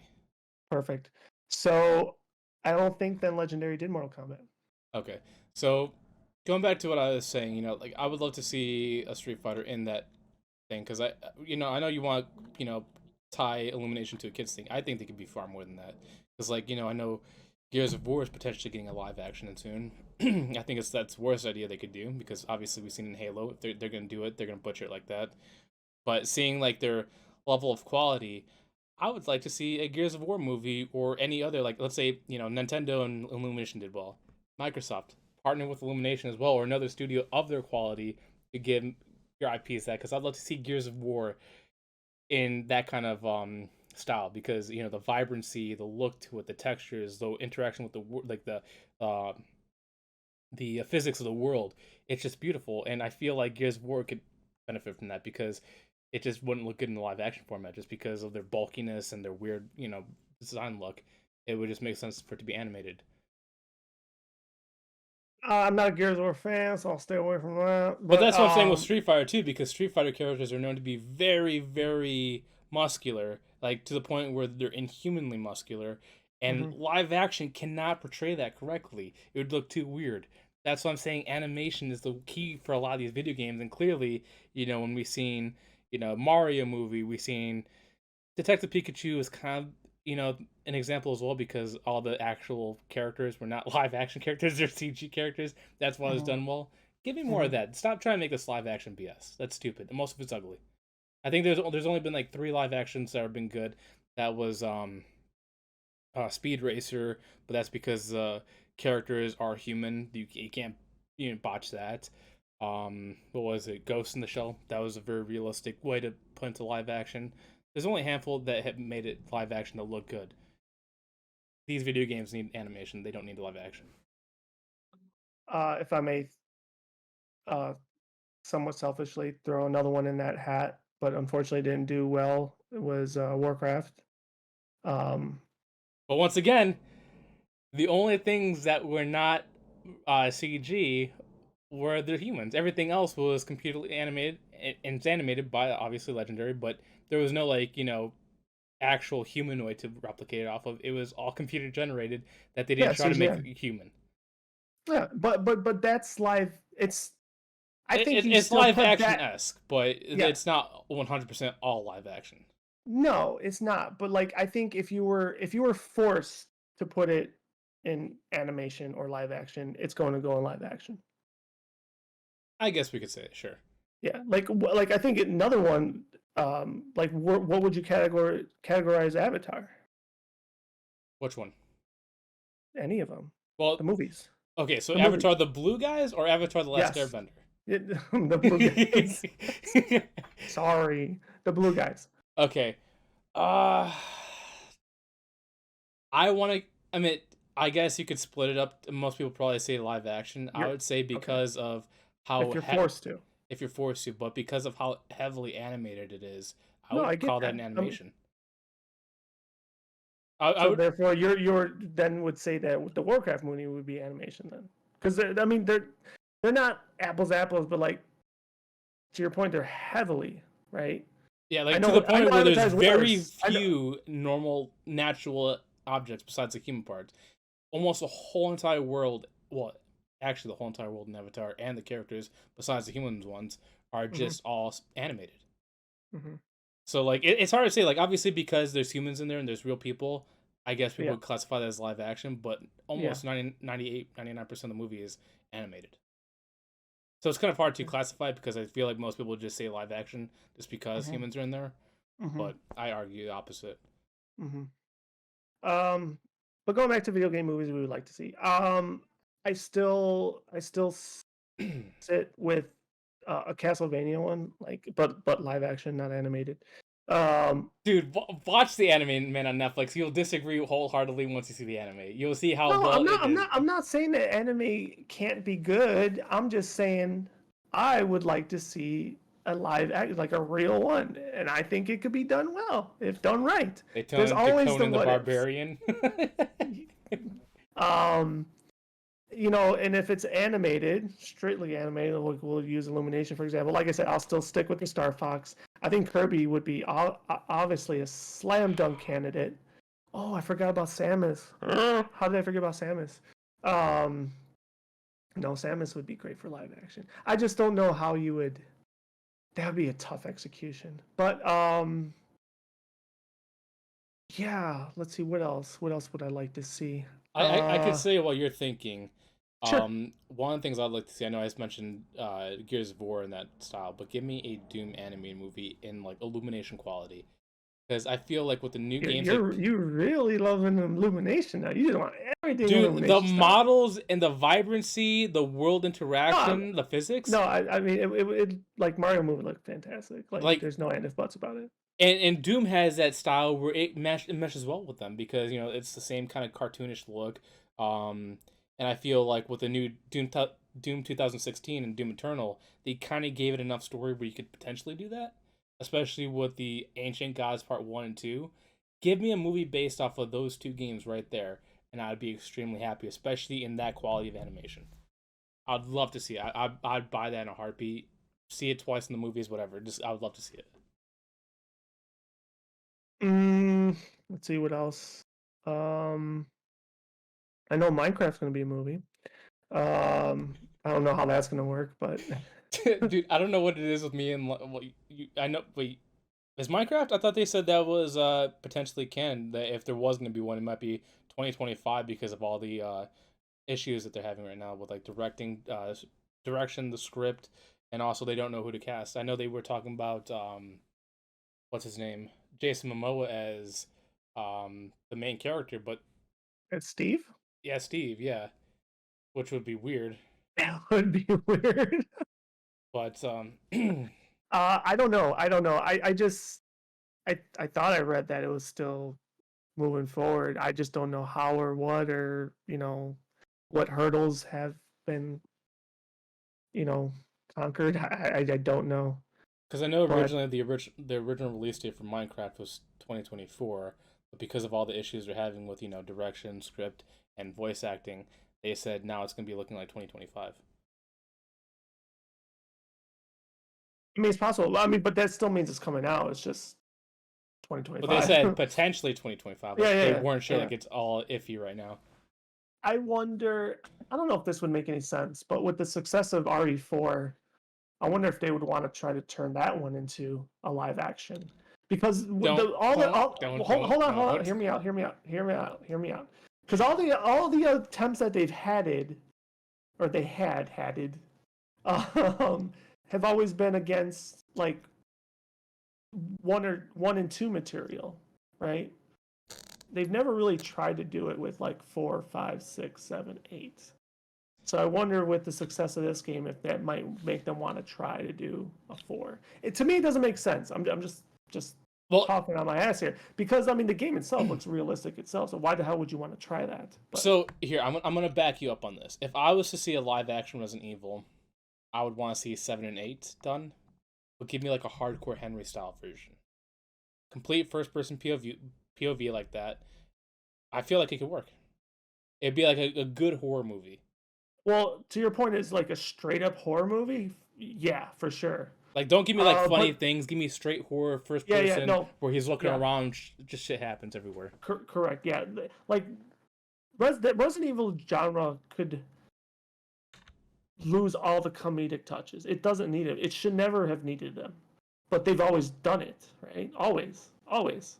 It's not necessary. And we already have the animated versions, which are, since we're talking about animated styles, right, are always fantastic. The Um, animation is good. The story is always questionable, but that I just chalk that up to direction. that and I think they really kind of like I don't know if they force themselves to, but they really adapt like the video game storytelling model with those movies. Well, Uh, have you seen the live action that came out recently? I believe it's called Welcome to Raccoon City. no, that's the one that got shit on because of the casting, right? Yeah. So Yeah, I didn't if see you that were one. to give me another Resident Evil live action, hire whoever the set designer was and the costume designer that did all that stuff because visually it's as Mm-hmm, close as you're gonna get to an actual Resident Evil movie. mm-hmm. Whoever the casting director and the director is, fire them immediately because they're shit. Because they try to Yeah. make it a diverse cast. Don't do that. Hire somebody that actually fits the character. Don't do it because it fits an agenda quota. Don't do that. Don't do that nonsense. And then directing, they try to also make it where Claire was more of the main person than Leon was. They made Leon look like a drunk. Well, I mean, technically, they were correct because in the first Resident Evil, not the remake, the reason why he was late to the police department is because he was drunk. Yeah, But but they he made it doesn't to the point, have to. yeah, He doesn't have to be hung over for the rest of the damn film. yeah. So like, if give me that with the set director because they did a phenomenal job. Just give me a casting director and a actual director that really does care about the series because that'd be as close as you can get to an actual good Resident Evil. um, but yeah, as far as other games, trying to think if I could come up with another really good one. But I I mean, could think of a lot of them. If you want to keep thinking, I could talk, oh but no, that's up you to you. go. No, have your way with it, man. Because for some reason, I'm going on this like weird Bethesda Microsoft thing. Because like as much as I said Doom, I'd love to see Fallout in the same direction. I'd love to see Wolfenstein. Like these are all obviously going to be R-rated. Like a Wolfenstein has to be R-rated because they're killing Nazis in the most graphic way possible. Um, Maybe a Halo, but I feel like at this point there's been so many attempts at it that you should just leave it alone because so far everyone's been botched. Mm-hmm. Um, if I was to see another one that's not Microsoft related, but maybe what's it called? Uh, like how do you say? I guess fighting game would be Tenken. There's an anime that came out called Tekken Bloodlines or Tekken Bloodlines. I think that could potentially be utilized correctly again if you were to make it more big budget than just Netflix. The Netflix one is great. I just feel like it could be a lot better.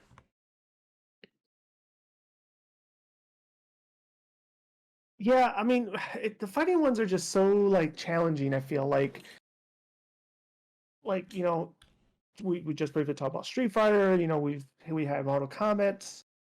We haven't. Well, I mean, I guess there's the cartoon or animated version of Tekken. Don't call it cartoon. You can Uh, call it a cartoon. Cartoon is just another way for animation.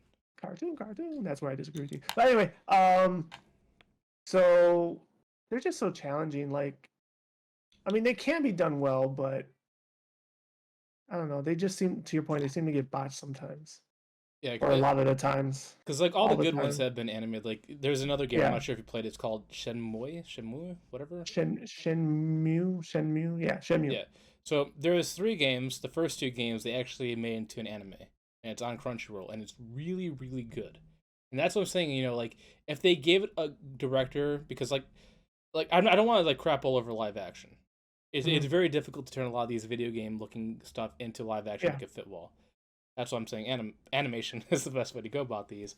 But like Hmm. Shenmue, even though it was like a fighting game for the PS2 and well, I guess PS2, There's PS4, Dreamcast. whatever it was, they made the first ones from like the original, like, what was it, 90s, early 2000s, into a really cohesive story in this anime on Crunchyroll. So I feel like there's just a lot of games that could do that. Like there was another one, the Mafia.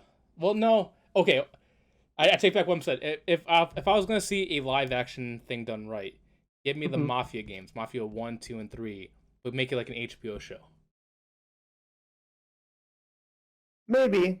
I mean, if we start going down like that type of game path, like it'd be like, oh, I wonder if we'll ever get a Grand Theft Auto movie or something like that, which Because that would look very good in live action. which very well might be possible. Like But especially like like, a Vice City one. Like that oh has a god, decent that would, story. yeah, Vice City one would be badass. Um, but yeah, like I don't know. I just feel like I'm gonna still go back to my Castlevania one. I just think Castlevania, seriously, like it doesn't have to be like a horror type film either, but like, God, you could that world I think would be fantastic for a live action. It Once again, the caveat for any single one of these suggestions is if done right. Oh, If done right. I need to look on Discord because I know I sent you something recently about a casting choice that oh yeah, we're talking about Resident Evil. Did you see the casting choice that they put up for that? No. So this is a fan made one. So Albert Wesker, if they're gonna do a live Oh, I action, did. Yeah, no, I did see that when you showed it to me. it'd be the, I dude, it would look good. Like No, what was some of them this? were good, but I Scott don't think all Eastwood of them as were. Chris. I don't know who the Asian character is. Ada. Robert Pattinson as Leon. Albert Wesker would be the guy that plays Homelander from The Boys. I don't know what the white girl's name is, but she'd be Jill Valentine. Uh, Tommy Lee Jones, which I feel like at this point he's too old to play that commander guy. Um, then you Yeah. also have God, what's his name? He played from the Umbrella Academy, but as like that You Jack. could probably have John Cena play that Russian guy. Yeah, but like and then Elizabeth Olsen as Claire. I thought that was a pretty good idea. A lot of them were good, but I think honestly, I mean, a lot of people would, myself included, especially when Batman came out, was shit on Patterson, but like he probably would do a great Leon for sure. Yeah, Yeah, I think he would. He might be able to nail that. and he's also kind of got that Because he demeanor has from the that. first game already, like the kind of like lanky, like going Yeah, down. kind of emo ish, Yeah. right? Like, yeah, for sure. Like he already has it. It's him. Um, yeah, man. I don't know. I think, I guess now that we have this Mario movie, like just open the floodgates with Mario, or I'm sorry, with Nintendo IPs. Like you could easily translate that for Kirby, easily translate that for Star Fox, It's funny how easily translate it for Samus. Although I think Samus or Metroid, although I would kind of like Metroid to. It'd be interesting to see that live action. I don't know how you would do it, but um, the only one I just would much rather see live action is still Zelda. But so give me all of it. I don't care. I'm telling you this right now. If they make a animation, well, if they do live action, I have a feeling that they're gonna turn Metroid into like the old 2004 Doom, where The Rock and his name Carl Urban. I feel like that's how No, they're gonna do it because like most no. likely if they're gonna go with the story, it's gonna be the Metro Prime story, and let's be honest, it plays like a Doom shooter. No, it plays that way, but like because I played the last Metro that came out, what was it called? Oh, Metroid Dread. Dread, yes, Dread. Because I played that, I started like, getting a little bit more into the story and the lore, and it has a pretty good one. So Oh no, it like does. It's not one that's told in a linear fashion where it's like background no, lore that you got to read into it. no, exactly. But the moral of the story is if you're trying to adapt that to a movie, it's there though. So you put it into a linear storytelling, right? And I don't know who the hell I would cast as Samus, but I don't I know why. I kind of want to say like Margot Robbie because she's the hot thing Oh right now, no but no but, no but not no, not she really. would not. So But I can't remember her name. She's the girl that's the new Black Widow. Hold on, let me look at her. What's her name? Lauren or Florent? What's her name? The new who's the new Black Widow? She's new Black Widow actress. I'm looking it up right now. I don't want to get her name wrong. Um, Florence Pugh, Pugh. She's also the girl that played you, uh fighting within the family of the WWE movie about Paige. uh, mm, She could be a yeah, like she if you watch her in like some of these other action movies, she's kind of got that kind of ish physique for it, but she also has the attitude, and I feel like she'd be a good Samus. I would have to really see her work. I know which movie you're talking about now, but like, and I wouldn't watch that movie. So, even though it is a wrestling movie, You don't like Paige uh, because you don't like well, I've anyhow, moving forward, um, yeah, I don't know. I would have to think about that one, but you they would kind of have to nail that choice too. But But to be fair, if you gotta think this is gonna be Hollywood doing this, if they're gonna go with the story, most likely than not, they're gonna go Metro Prime. You gotta think about it. They've chose the worst stories whenever it's like a big Hollywood budget. Worst story they're gonna iterate. well, hear me out. Yes, it will go Hollywood. You're right, but I think also a large part of the success of this movie, I think, is Nintendo having their hands on it. And more importantly, in this case, Miyamoto. Um, Well, that's Nintendo. They if care. no, that's my point. That's the point I'm trying to make here. Is I think now they're thankful for them. They don't want to see their IPs shit go to shit. So if it's going to happen, my gut tells me it will be done correctly. So I'm I putting all my faith into Nintendo. I'm just saying if we're gonna go Nintendo route, I highly doubt they're ever gonna do a live action You're probably right. because Nintendo's never cared for live action. But the purpose of this discussion is we're kind of fantasizing here, are we not? No. I agree, but I'm just saying like if we're gonna see a movie, the movie Yeah, most likely will happen because of the success of this. I'm just yeah, saying if it happens, it's 100% gonna go animation because that's just the style of Nintendo. They've always went the animated style. yeah. No, I concur. But if going to what else, right? We're talking about hypotheticals here. Um, yeah, I would love to see those two IPs. It's funny how you and I have such difference of opinions. Where I would love to only see them in animated, and you want to see I live know action all the you way. really are just all yeah, no, not all the way. Like I said, I'm totally sold and sent. Kirby could be in that same manner. Star Fox definitely should be that manner. And what was the other one? What else did I miss out of all those IPs? But anyway, like I guess if they do Kid Icarus, that could stay in that manner as well. I'm just saying, my two that I would love to see live action would be Metroid and would be Zelda. Uh, That's it. to me, what would be hilarious Mm-hmm. if there was only one movie they're gonna turn to live action. It'd be hilarious if it was Earthbound. No, that also is made for Illumination, I hands know, but down. it'd be funny if like the one weird movie that they decide to make That live action, it'd be Earthbound. that would be really cool though. Um, Well, technically, if you want a live action Nintendo movie, you got Kong, Skull Island. You got Donkey Kong right there. yeah. Donkey Kong. Anyway, But yeah, I mean, it's I don't know what else I would like to see, man. That I've played and I've enjoyed. Um, so I think that's all I got. I feel like this could also be like a separate conversation too, like what you would like to see live action versus anime. Because like I said, I just gave like two games that would be perfect for live action that I would not want to see animated. Like I said, Mafia 1, 2, and 3, and Grand Theft Auto Vice City. Because I Hmm. feel like the game's atmosphere and tone sets it for if it's an animation or live action. Hmm. Oh And yeah, for sure. just like like I know you want to see it. The only reason why I'm saying that it won't happen is because if you look at the characteristics of it, they're too cartoony to ever be pulled off correctly in live action. Which ones? Zelda and Metroid. No, Oh, they're not. very cartoony. I disagree. And that's fine. You can disagree. That's why we have this. That's why we have these conversations to, put our opinions out there and let our audience, decide who's Mm. correct. Which is none of us, but whose side they would be on. That's what it really boils down to. No, I think both of them are the most practical to be live action, hands down.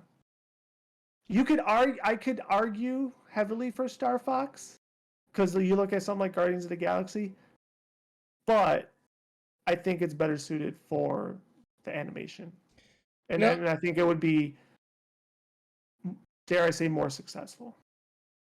you know what?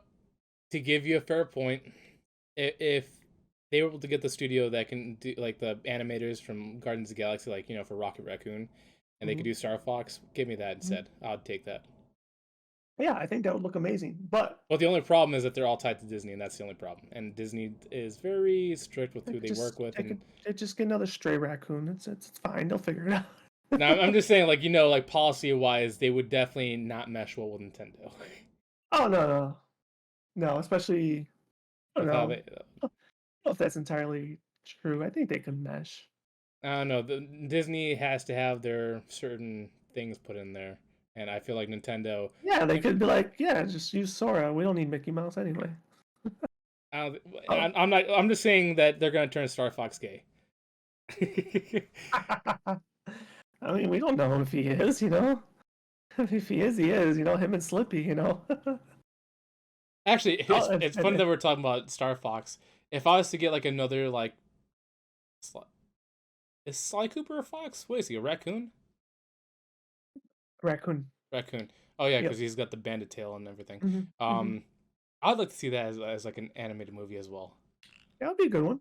I concur with that. Because I feel like they have like a cartoony enough story Your that would. your what is it? Jackson Daxter, Ratchet and Clank, Conkers. Conkers would be a good rated R.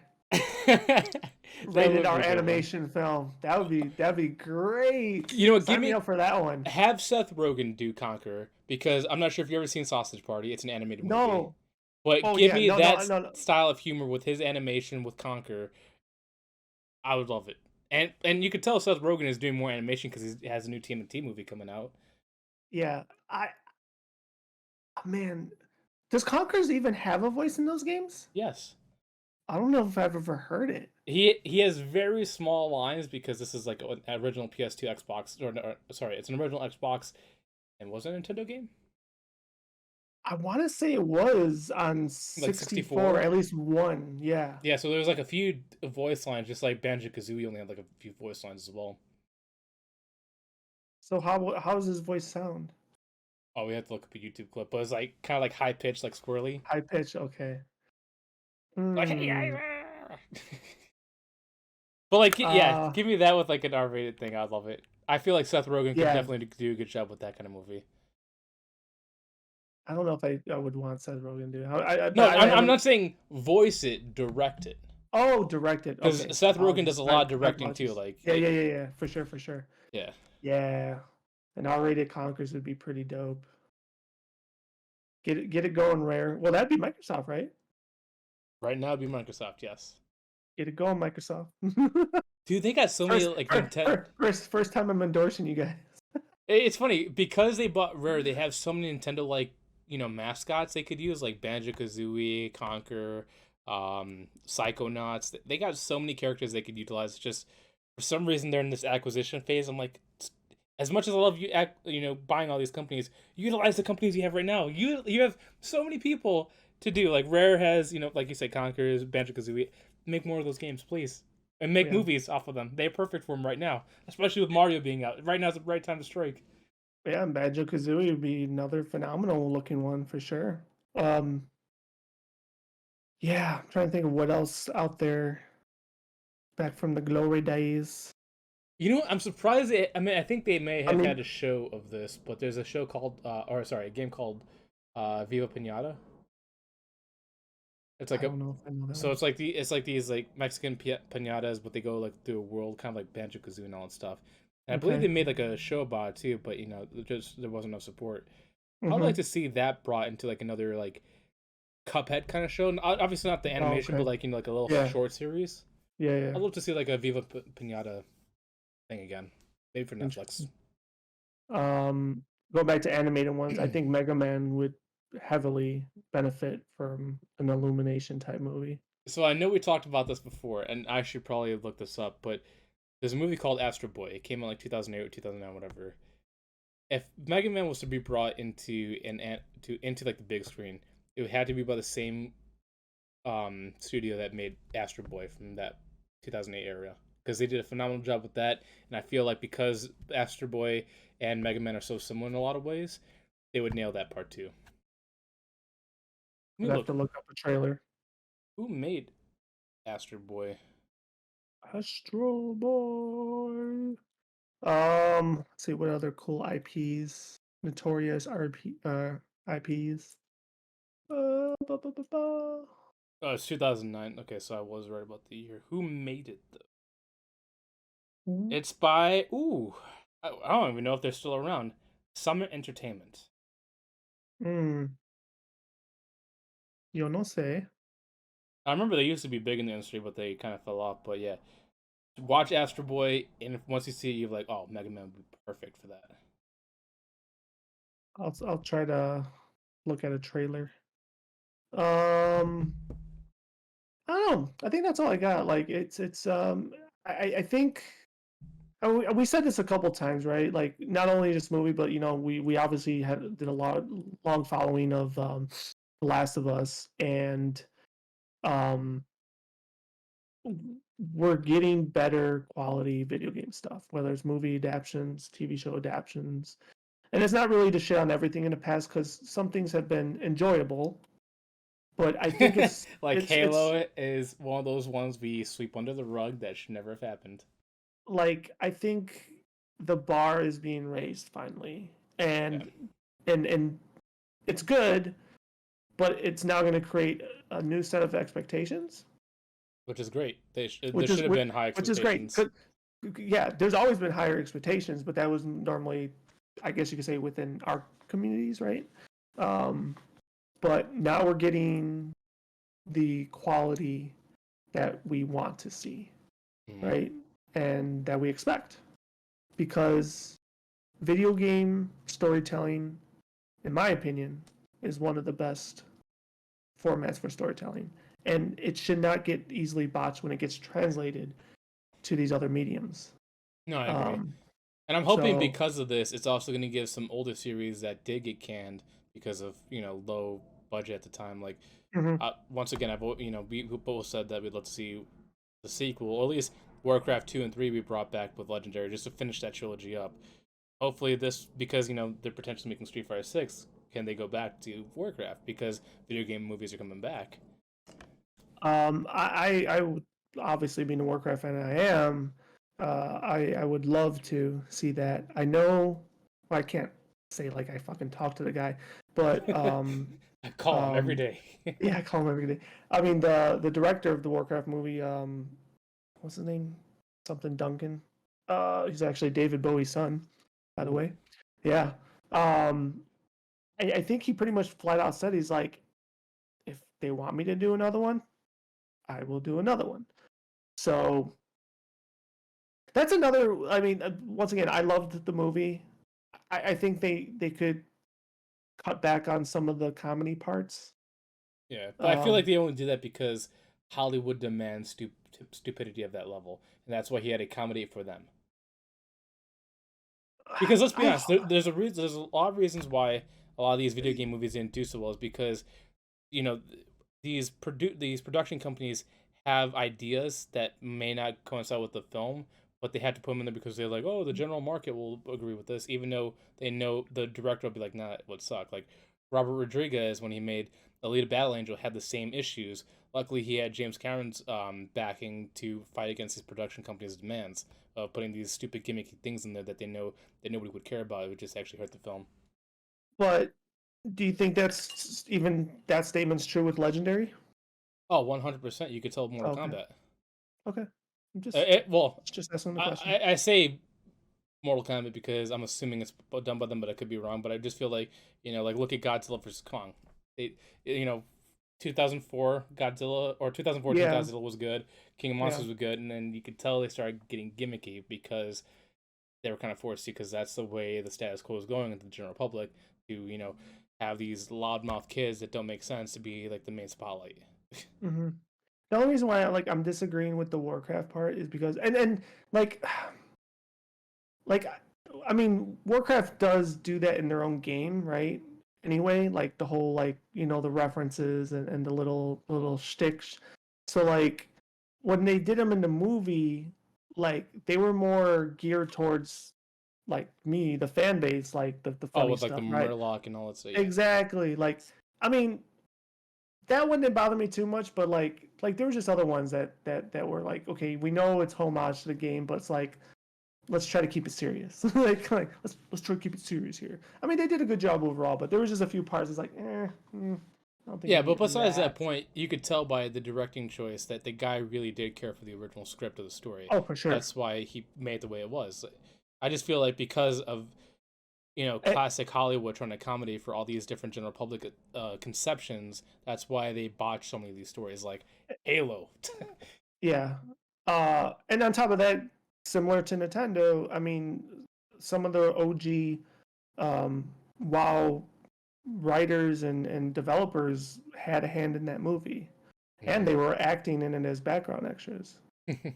So yeah, I mean, like those are. I think I'm not saying um, it's the formula that's gonna have success, but I think having that presence when it's being done definitely assists with that success rate. Because look at Last of Us, another prime example. They had a lot of the OG people involved, right? I think that's the winning formula. I think so, Instead, but instead of Last of just instead Us, of I just think, is an selling the opinion though. rights and then being hands off. Oh, we're gonna let them handle. No, get your fucking baby back. Yeah. No, I agree. I feel like the people that created it should have the most hands-on approach to it because I mean, the reason why it's so loved is because they did it right. Exactly. But yeah, Exactly. Um, but yeah, great topic. I'm sure once again we're gonna talk about these types of things again because yeah, we always do. It's always fun to fantasize about. yeah. There's so much potential for potential like video game movies, like old, new, whatever. Like Plague Tale, a live action, probably could happen. I know. Once again, I usually diss live action, but like I said, this is another game that could work out, and it's got the Hmm. story to back it up that I feel like a lot of people love. Yeah, But sure, we can move on to number three because I know this is your favorite. my favorite So the next topic is WWE and UFC merger. I was reading question that mark. But scratch out the question mark. this is an idea that was going to happen, but you're saying it's Nope. concrete that's already happening. Oh yeah, it's already happened. It was Monday. Okay. It was a done deal. It was rumored like during WrestleMania because WrestleMania was this past weekend, which I didn't watch, but I did read the results. And yeah, I'm sorry. Go just because it popped in my head. Did you see what happened with Vince McMahon? which part? You What talking about was his it? In mustache? WrestleMania? No. What Oh, his son Shane.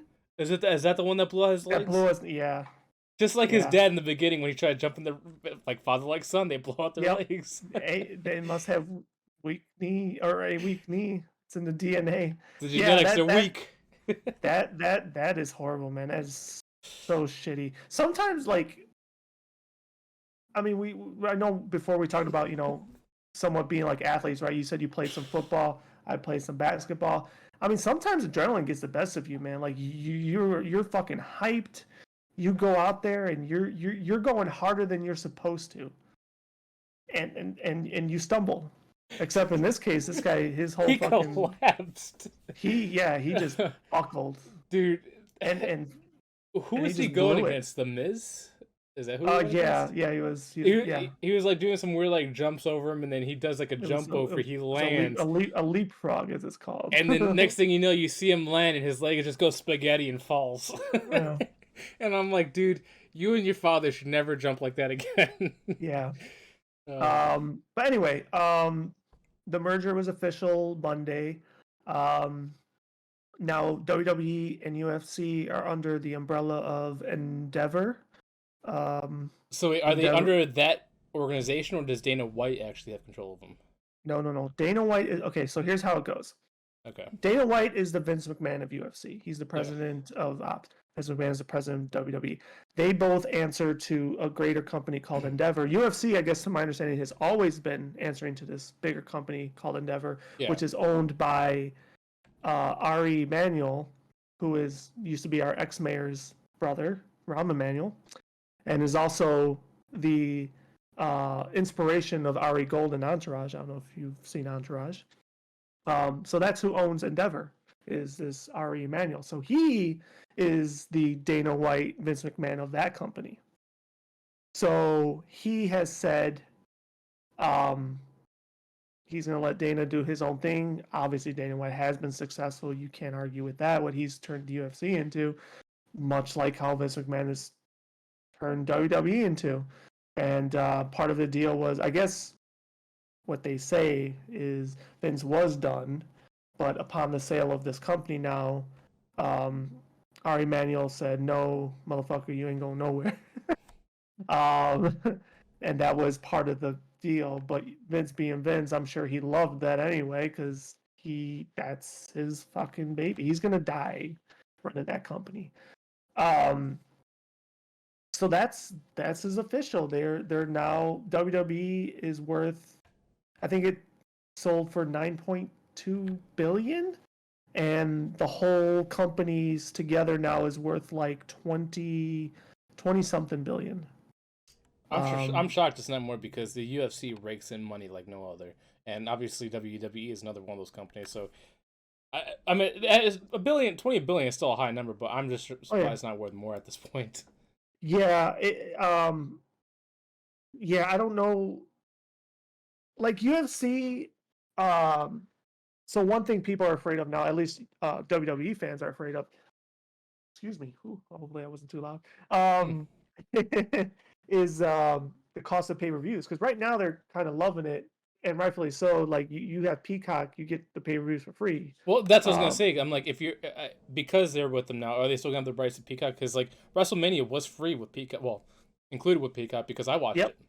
Yeah, a lot of people did, and people don't know. I don't know the answer. I'm sure contractually with NBC, they probably have an obligation they have to fulfill, but after that, that's what people were concerned about. Like, well, Isn't shit, NBC like, also owned by Comcast? So Comcast owns Peacock. yes, So yes, exactly. So, but UFC pay-per-views are like $70. they're expensive. Sometimes they go for Yeah, 120 depending on what the title fight is. holy mother, 120? hmm Well, the reason why they're so pricey is Damn. because they know people like to do like a pool thing, where Yeah, they would have like a watch yeah, party and watch parties. Yeah, yeah. yeah. So that's why they make them high. Holy damn. Okay. So yeah, so people But fear they're not with, all like that. It's only one like huge name yeah, like like a McGregor or yeah, whatever pops yeah, up. exactly. Um, so that's a fear right now. But going back to, like, you're talking about value, like, I don't watch UFC, I don't follow it, but like, do they have like a merch presence in the world? Like, I don't think there's is I could probably safely say that their presence is nothing like WWE presence as far as merch is concerned. Like, do they have lines of Mattel toys, do they have? They don't Well, have well, anything if like we're that, talking right? about straight merchandise, no, but that's Yeah. not their.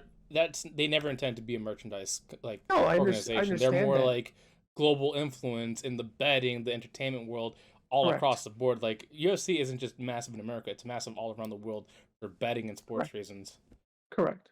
No, I get that, but like when we're talking about values here, like you thought they'd be worth more. I think that's a component as to why they're not Oh worth more, yeah, right? Um, but um, but yeah, so it finally happened. I mean, we've been talking about it on the pod for quite some time now, and now it's come full circle. Um, I actually, so you said it's funny. You said you watched WrestleMania. I did not.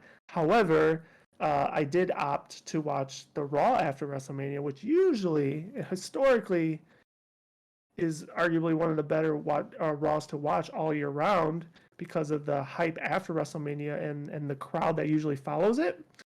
But this past Monday, it was trash, and I'm like, I'm so glad I'm not watching WWE anymore. Like all through social media this week, they're so pissed off because I guess Vince is back in the driver's seat. He's back in what they call the gorilla position. He's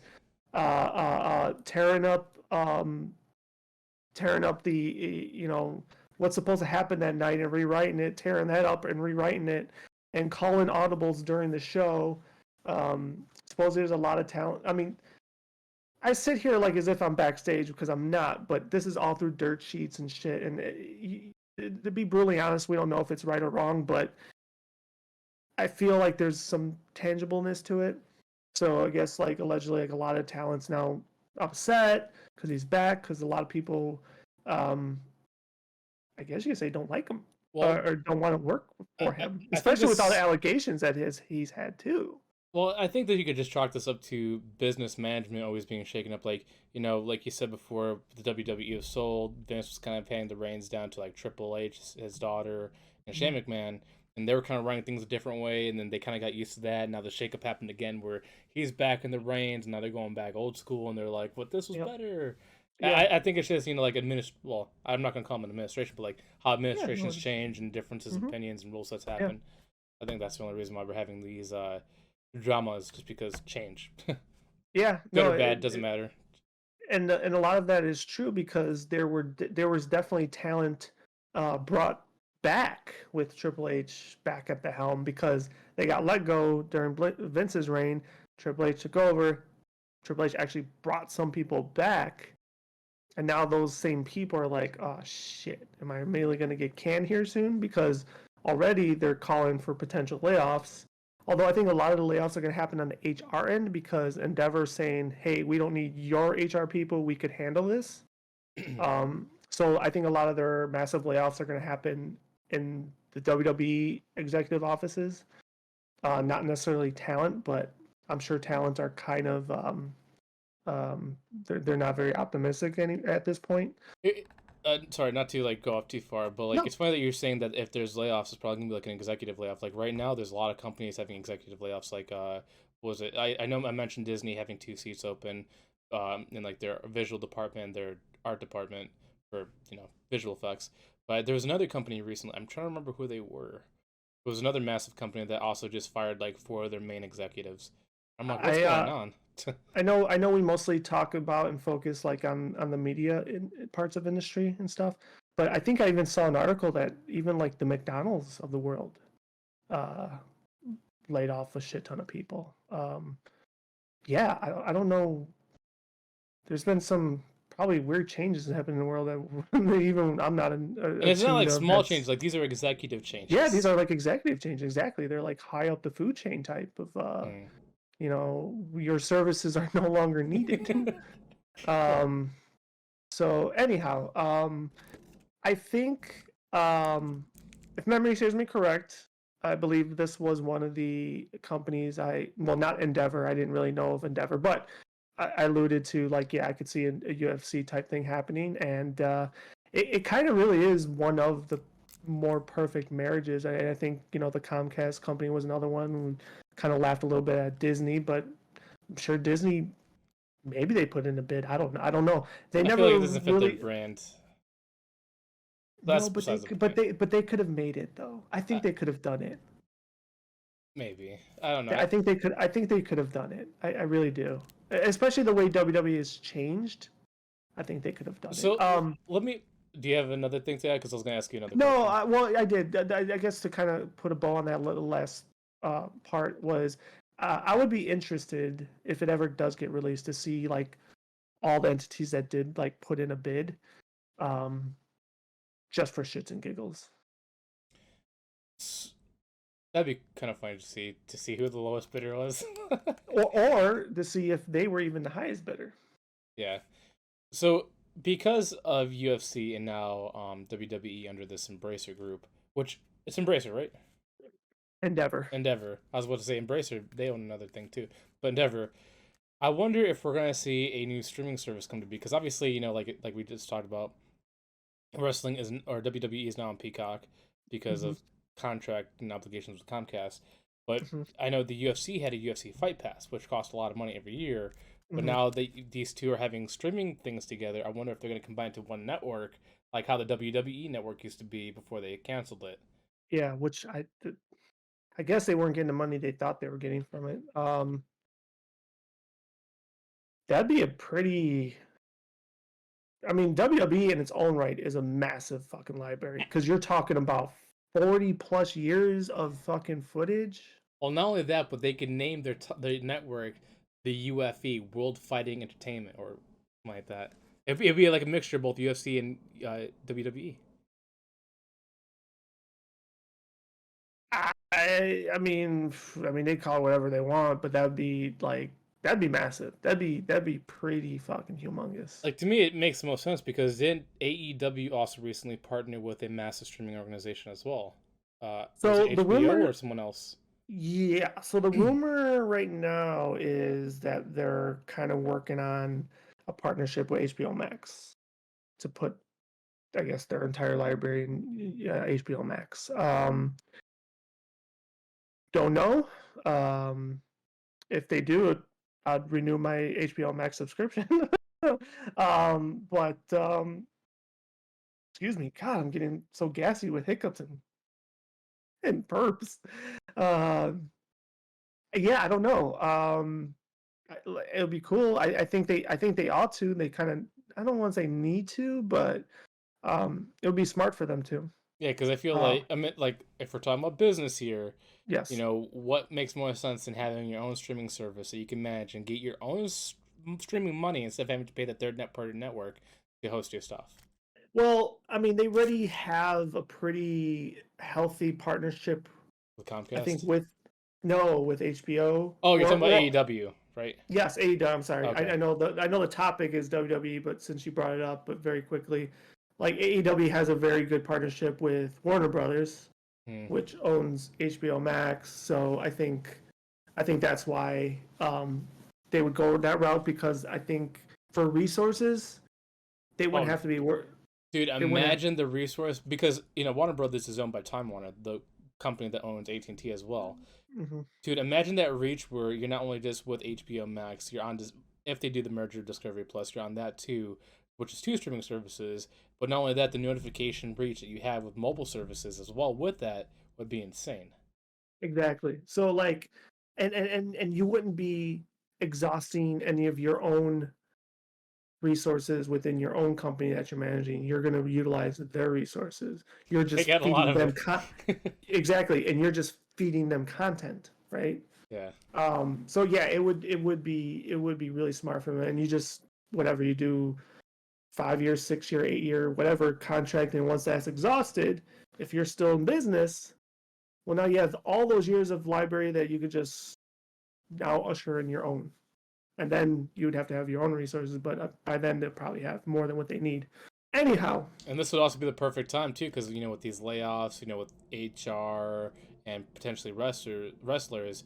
I'm not saying AEW small by any means, but who doesn't need more human resource team added to them? mm-hmm, So, yeah, and actually they have been. I don't know them by name, but um, one of the main HR directives in WWE was laid off. I don't know, within a year and a half ago, and AEW just signed him this week, just hired him, and he was pretty revered in WWE actually by their staff. So like when he left, there was a lot of tweeting going on saying, "Oh, I'm gonna miss so and so, so and so." So the fact now that AEW has this guy that's really revered is a huge bonus for So them. you're probably gonna see this migration happening then from WWE ex members to Oh, AEW. oh yeah, it's kind of been happening, but mostly with wrestling talent. Now you're starting seeing it with the talent behind the scenes that assist with making WWE the conglomerate that it is. Um, so anyhow, but back to the merger. It makes all the sense. I think dare say it's a no brainer. But you got UFC, the biggest mixed martial arts company in the world, and now you got the biggest wrestling come together. Done. Now you just got the whatever the biggest Samoan type of wrestling is But to get them on board. to be honest, we should have seen this coming because it's Yeah, pretty much been there in writing the whole time. Like you have obviously Brock Lesnar going back and forth between WWE, UFC. You have what's her name, um, Ronda Rousey. Ronda Rousey. You also have CM Punk, which I I know it's gonna sound funny, but I kind of do want to see more WWE wrestlers go to the UFC and just get absolutely pummeled like CM Punk has. Yeah. Well, but see, well, I mean, but Brock Lesnar didn't. Like he, well, Brock Lesnar was an original fighter before he was like his well, background is actual real wrestling. yeah, no, I know that, but to further that point, there's other wrestlers. They're not as big as Brock Lesnar, but they could be featherweights, welterweights, or whatever the fuck they're called. There's other wrestlers that do professional wrestling that have MMA backgrounds. Yeah. Um, so it very well could happen, and there was already things alluded to that. So I have this question. This is kind of different from this merger thing. So I found out recently that Logan Paul's been in the WWE. Mm-hmm. How do you feel about that guy being in there? I don't know how I, he made it as a wrestler. To me, that shocks me the most. Was supposedly people actually like him in WWE.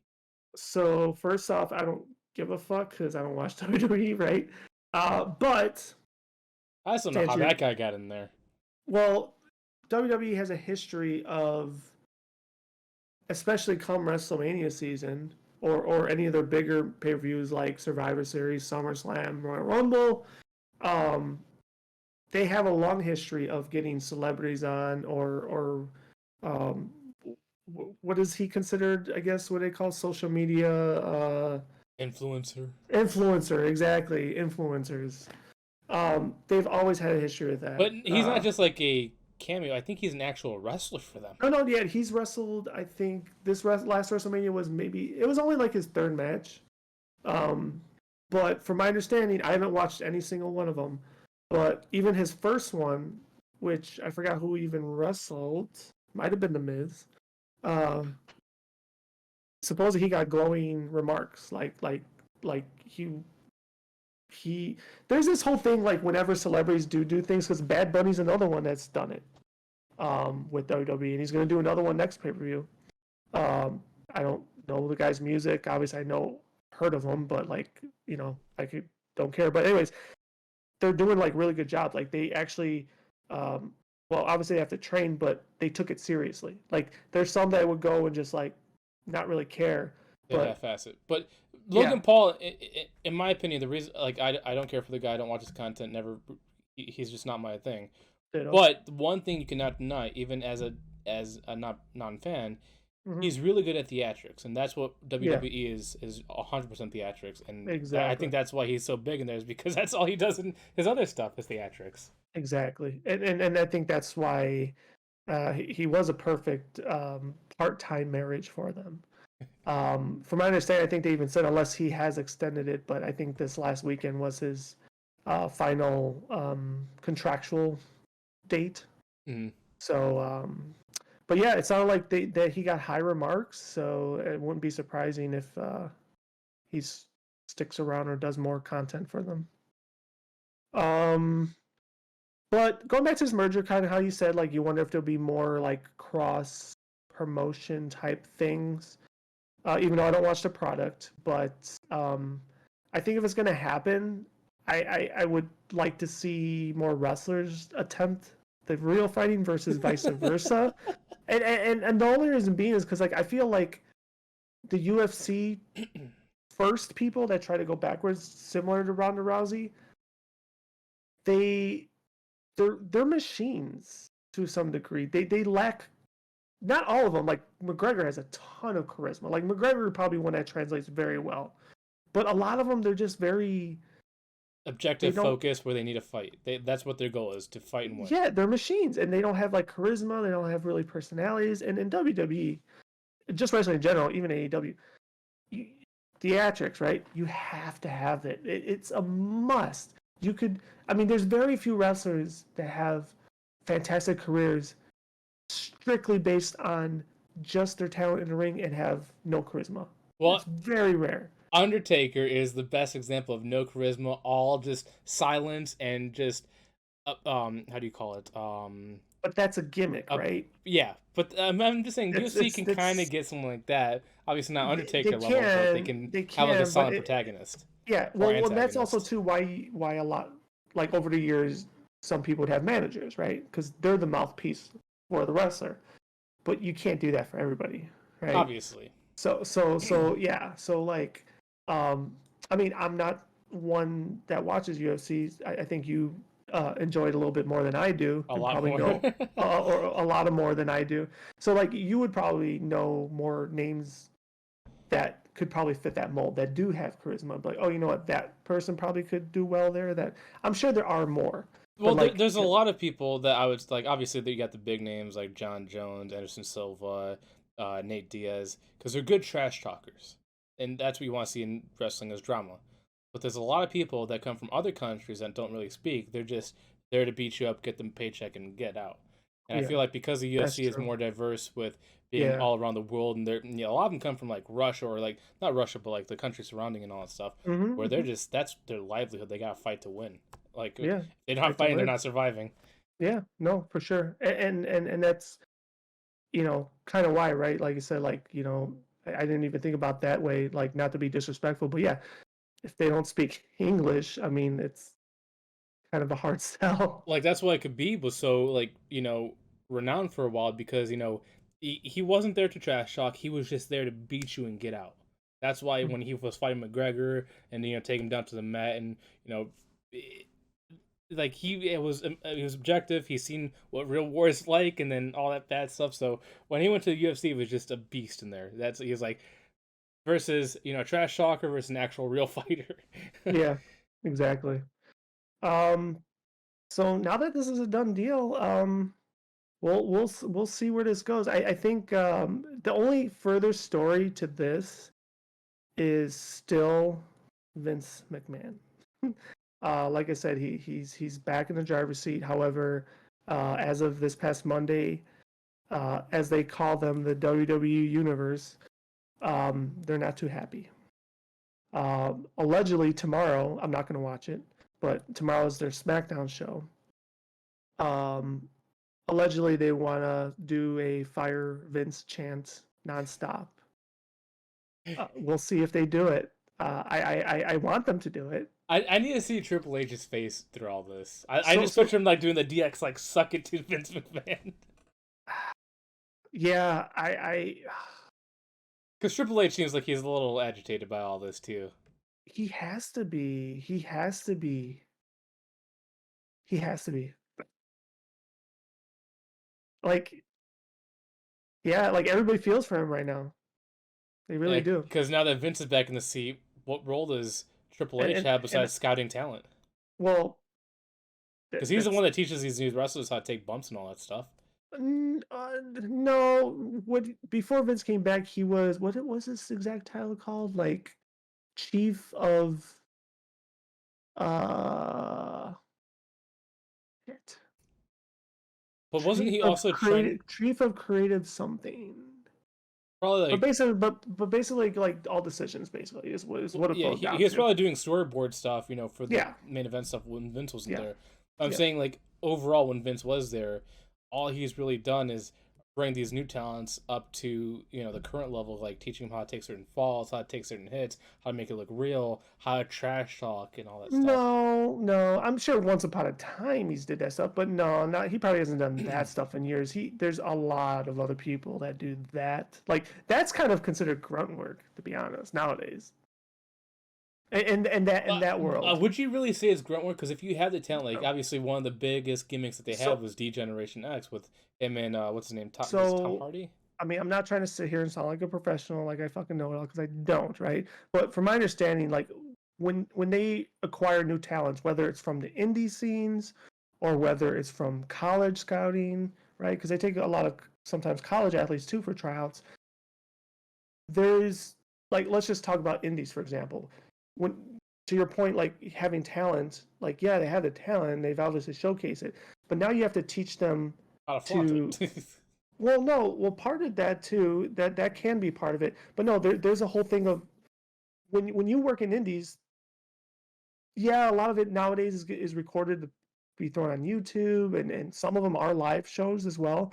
But it's not made for TV, right? WWE, like you say, is theatrical. It's made for TV. So there's a whole teaching of you got to look this way for the hard cam. You need to, Well, that's what I'm do saying. this, do this, do this. That's So why. that's what they teach you. Triple H ain't really doing that, is what Well, I'm saying. he it kind of has for a lot of things. Like, what was that big thing he made? Was it at NXT Nexus or whatever? Like, he taught them how to act to make them the bad guys. That was years ago. I'm saying like now. Like I said, once upon a time he probably was doing that. I'm saying, but now, in the now, and recently he hasn't been doing that. That's I'm just been saying he should because he was really good at it.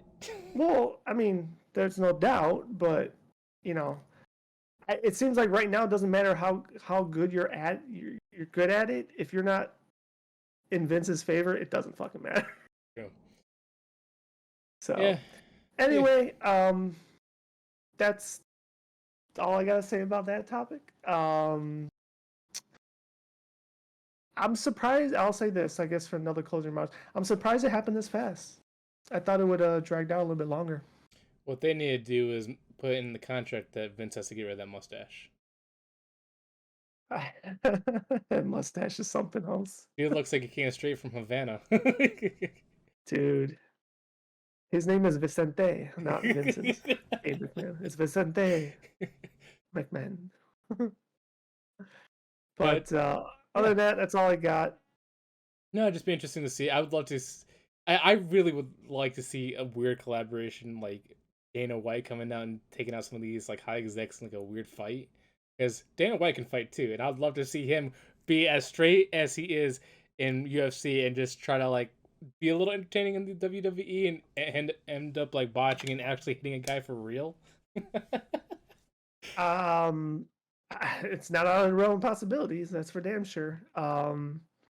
But right now it seems like he might want to focus a little bit more on his little slap fest. Oh, dude, I hope that Whatever thing fights. Whatever. fails, man. I don't know how the slap thing became so popular because, like, in UFC, you can block shots. Like, headshots are the most, damaging things of all time.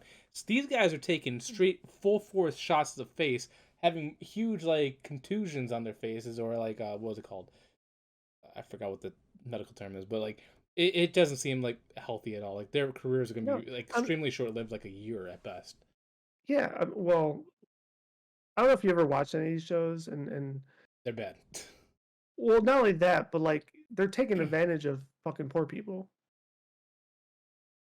Yeah. What they're doing. That's all they're doing. And I don't disparage them because they're doing what they're doing to make a living for themselves. But realistically, that's all Dana White is doing is fucking take advantage of poor ass people. Yeah, like I've seen a lot of these slap fight stuff just because of out of curiosity. But when I see them, like as much as I love fighting, fighting has defense. It's You can not. defend yourself. Yeah, The it's slapping, not there's no defending. fighting. Is it a competition? Yes. Yeah, Is it fighting? No. it's a competition of endurance. That's all it is.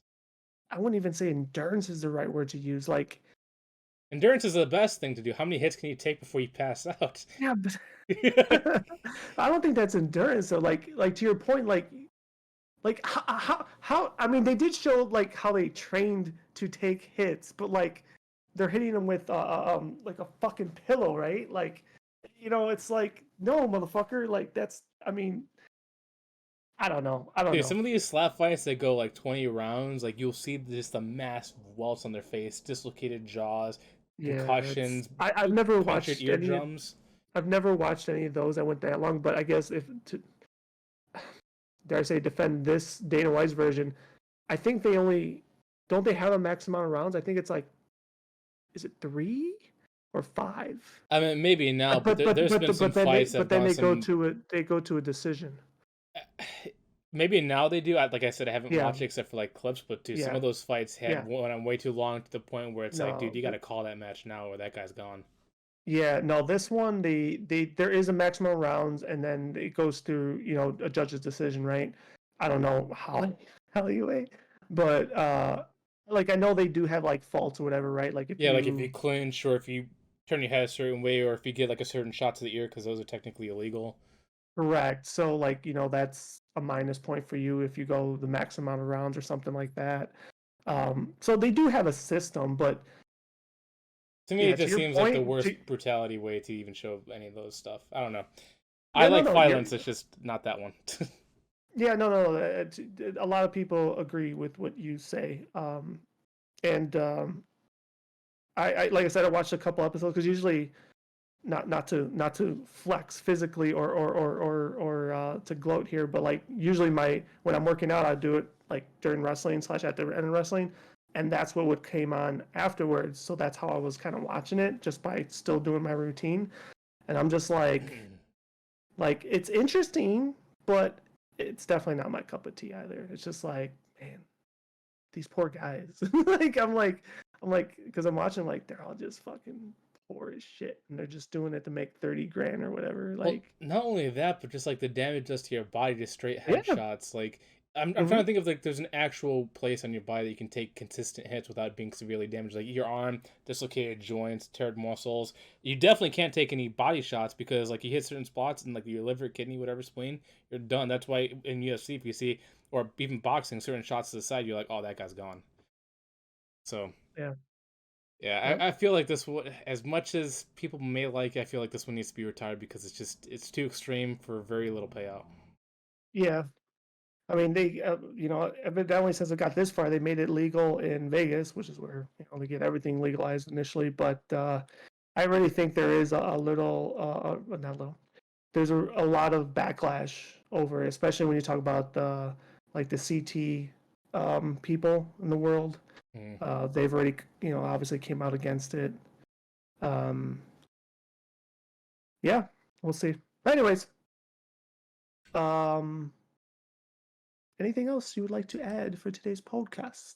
Nope, I think that's pretty much it. I mean, obviously we could always randomly chat about whatever, but I think topic wise we've covered our basics, covered the story. All right. Well, on that note, I am the at Real Shiesty. I'm here with my good friend at Joshua. This was episode 31 of the Automata podcast. Please feel free to leave us comments, suggestions, and your opinions on basically everything that we talked about today. Whose side were you on? Were you on my side or Josh's side? And if you were on neither side, please tell us more Yeah, that because too. all sides matter. And once again, thank you as always. We will be back next week. And blah.